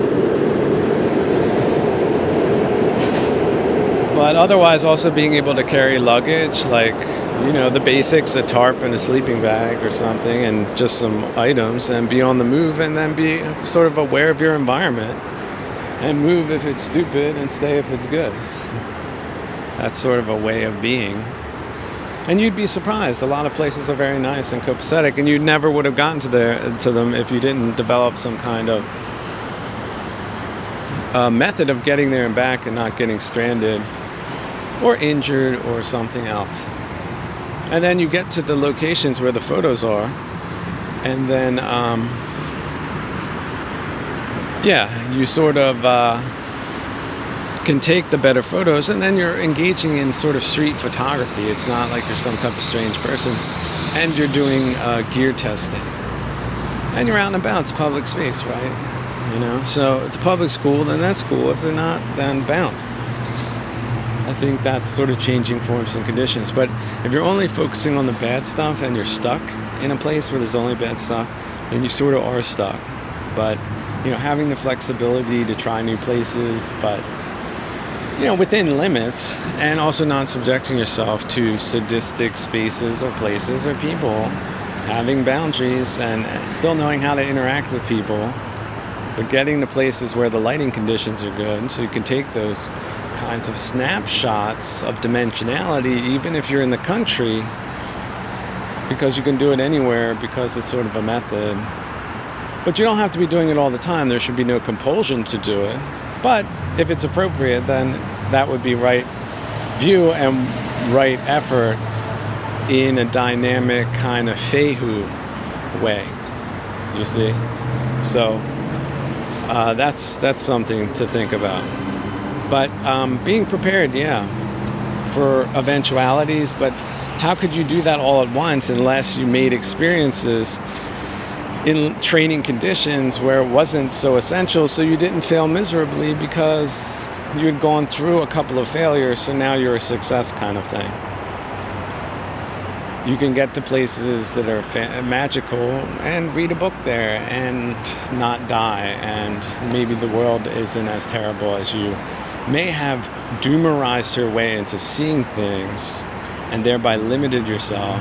And again, you're stuck on the awful things when you have 360 degrees to look around and find just 1 degree that looks good for a changing forms and conditions, temporary kind of time. That's it. That's the art of life, right? Just a word on delusion. Delusion is sharp and active. You think you're super smart? Well, delusion is smarter than you, friend. And it goes up to the devil himself. So, where are you again? Be a little bit more humble and perhaps afraid of making mistakes instead of overestimating your cognitive abilities, because that would be delusional. You see, be afraid of making the delusional mistake because you're not aware, because you're not focusing on the breath from time to time, just because you can, because you're supernormal. And then you can see the mind poison. Ill will, greed. Yeah. And delusion, those three. When you see delusion, friend, you are supernormal. But seeing it and then the nuances of it, or the totality of it, that is not simple. That is not easy to see.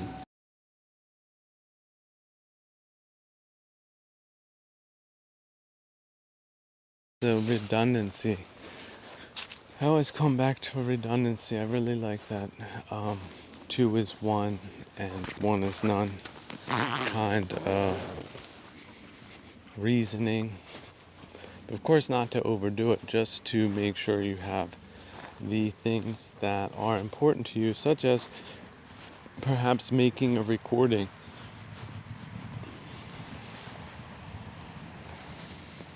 So if you got into the habit of making voice recordings, for example, then you could have two such devices with you instead of just one. And you can make sure that both batteries are sort of charged. So if you were to lose one, even temporarily, if the moment strikes you to say something, then you say it, it's recorded, it's done. You had the time to do it. That's why you took the time to do it. That's why you said it. That's why it was meaningful. Because that's how meaning works, not the way we want it to work, the way it works itself. See, everyone wants meaning, but that's wanting is the opposite of meaning. Wanting is a defilement in many cases. I want this, I want that, don't have it. Oh, all that suffering. It's that simple. Change your perspective. Reduce those kinds of things. Like you would a certain kind of jelly bean that you may or may not like. You sort them out of your life. I just don't like the red jelly bean. Everybody loves the red jelly bean. I don't. It's not my thing. In fact, how about this? I also like them, but I don't need them because I don't want them. Yes, they're sugary treats.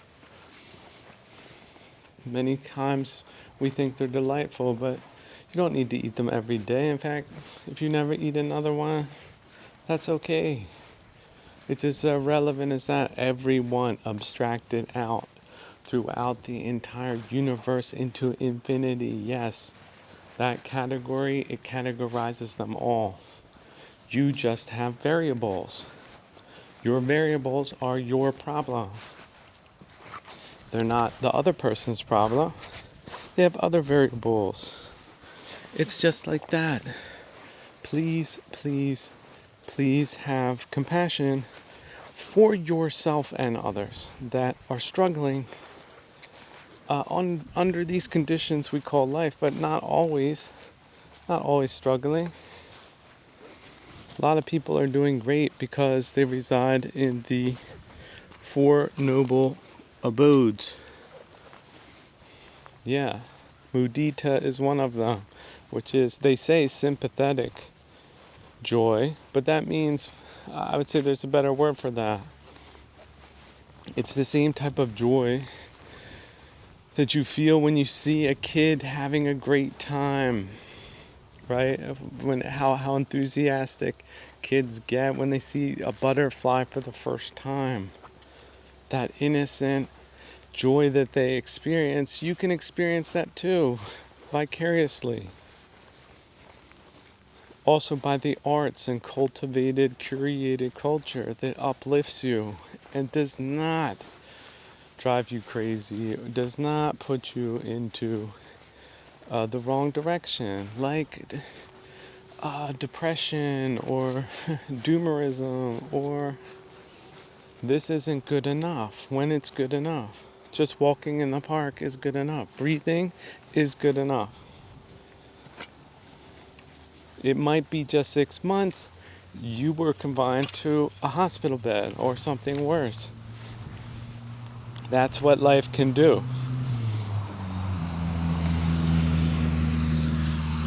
So, look, this isn't a practice for a perfect life because no such thing exists. This is the middle path.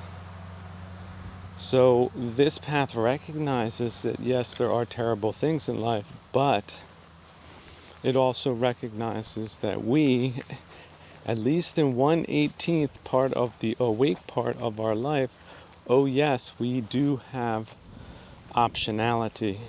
Do we continue to do the thing that causes us suffering, not just us, but others as well?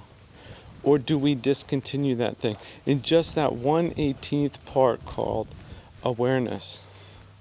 Do we make the decision to not harm ourselves with such poisons of the mind like chalasis? Not to stick the cigarette butt out on our hand. Just not doing that anymore once you recognize it, the categories, and you depersonalize it. It's not me, it's not mine, it's not you, it's not yours. You just got hung up on some chalasis. People get hung up on chalasis. People also get unhung up on chalasis. They cure themselves. They are cured. They are done. They are finished.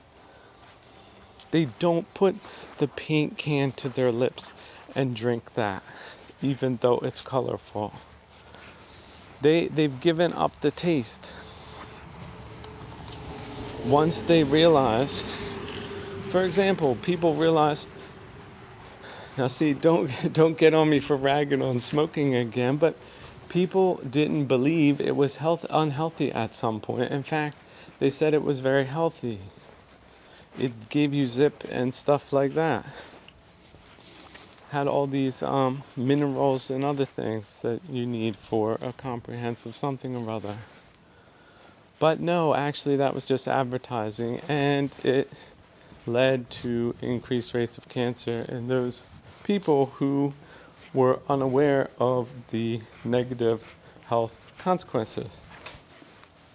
They were uninformed, they were ignorant, they had the first hindrance.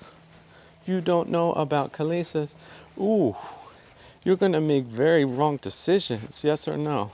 Answer that question. If you don't know how to operate your lawnmower correctly, are you higher at risk of injury and disaster or not? Yes or no? Do not look away from that truth. It's that simple. Life is that simple. Do not overcomplicate life. We overcomplicate life. That is unskillful. What is good? Good is being free of chalasis. At least that.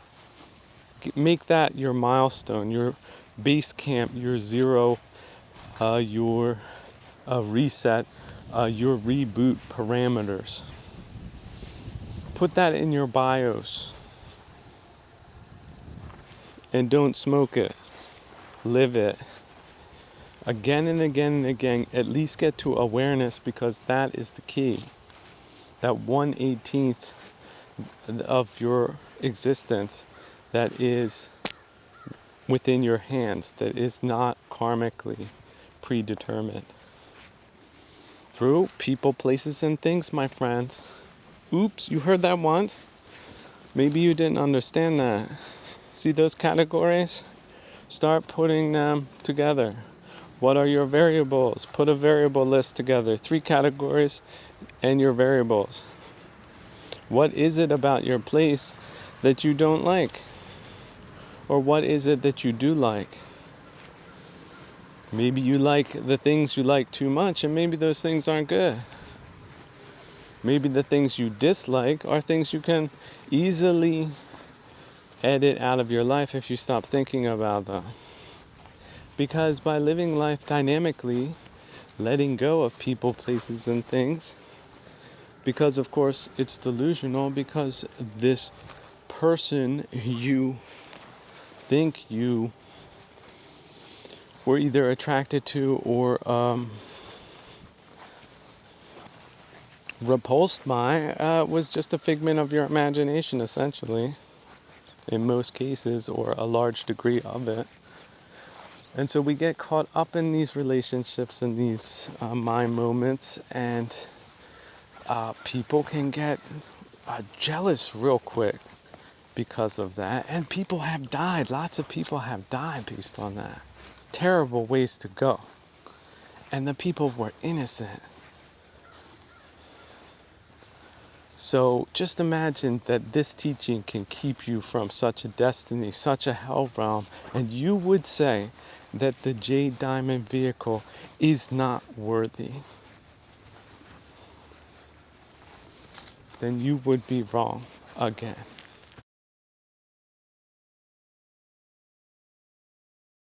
I really shouldn't be recording with this thing in my hand, but there is a small way that is safe enough to do it.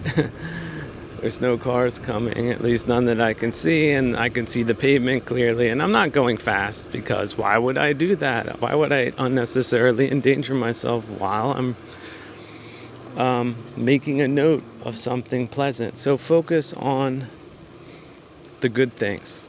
Look, the child that's growing up, he has no bad memories, maybe in past lives, but he's forgot them all. See, I had to course correct there for a minute, and then a car came out of nowhere speeding down these roads. But okay, yeah, if you're in a nice place, slow down. Don't speed your life up for some kind of want or desire, because you end up losing it that way. That's what greed is about. That's why greed is bad. Not satisfied with enough? Ooh, that's terrible. It's very poor. How much do you have? Well, that's irrelevant if you're greedy. It's absolutely irrelevant. You can be a peasant, greedy about how many beans the neighbor has. And then you can do all types of terrible things because of that. And then you wreck your life. You wreck your psychology. You wreck your future lives. So there's a lot to it. So avoid that. That's the good news. You now don't go that way. But you don't go, and you go the good way instead. See, that's the really good news, going the good way. Because going the good way, again, we come back to the child laughing, the dog wagging its tail, the perfect day, perfect weather conditions. Well, maybe it's even raining and it's a storm, but that's very zen, because that moment is very temporary. It's very violent. It's very special. So then experience the specialness of it and not the disdain of it, because you have awareness of the good things, even of the bad things, such as pain. Pain will slow you down. That's good. You were going too fast in the wrong direction. So that pain, it was all worth it, because you turned your life around. You just didn't beat a flu or something else, a broken foot. Okay? Just because your foot is now healed, you can run into other problems real quick, and not just hurt yourself that way, hurt yourself every other way.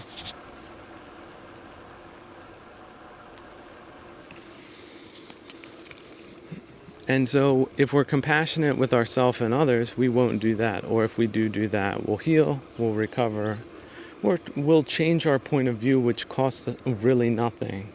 And then we will let go of the kilesas, and we will cultivate the good.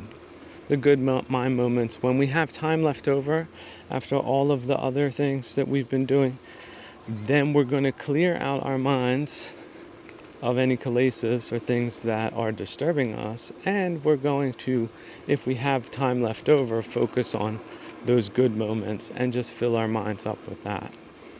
And we can do that because our minds are not predisposed to not doing that, because there's nothing in the way of doing that, because the 5 precepts and the virtues are just solid, repetitive, and ingrained to the point that one feels nothing in doing the right thing. In fact, one has the faint fragrance of perfume all the time, because one is essentially hygienic in thought, body, and mind.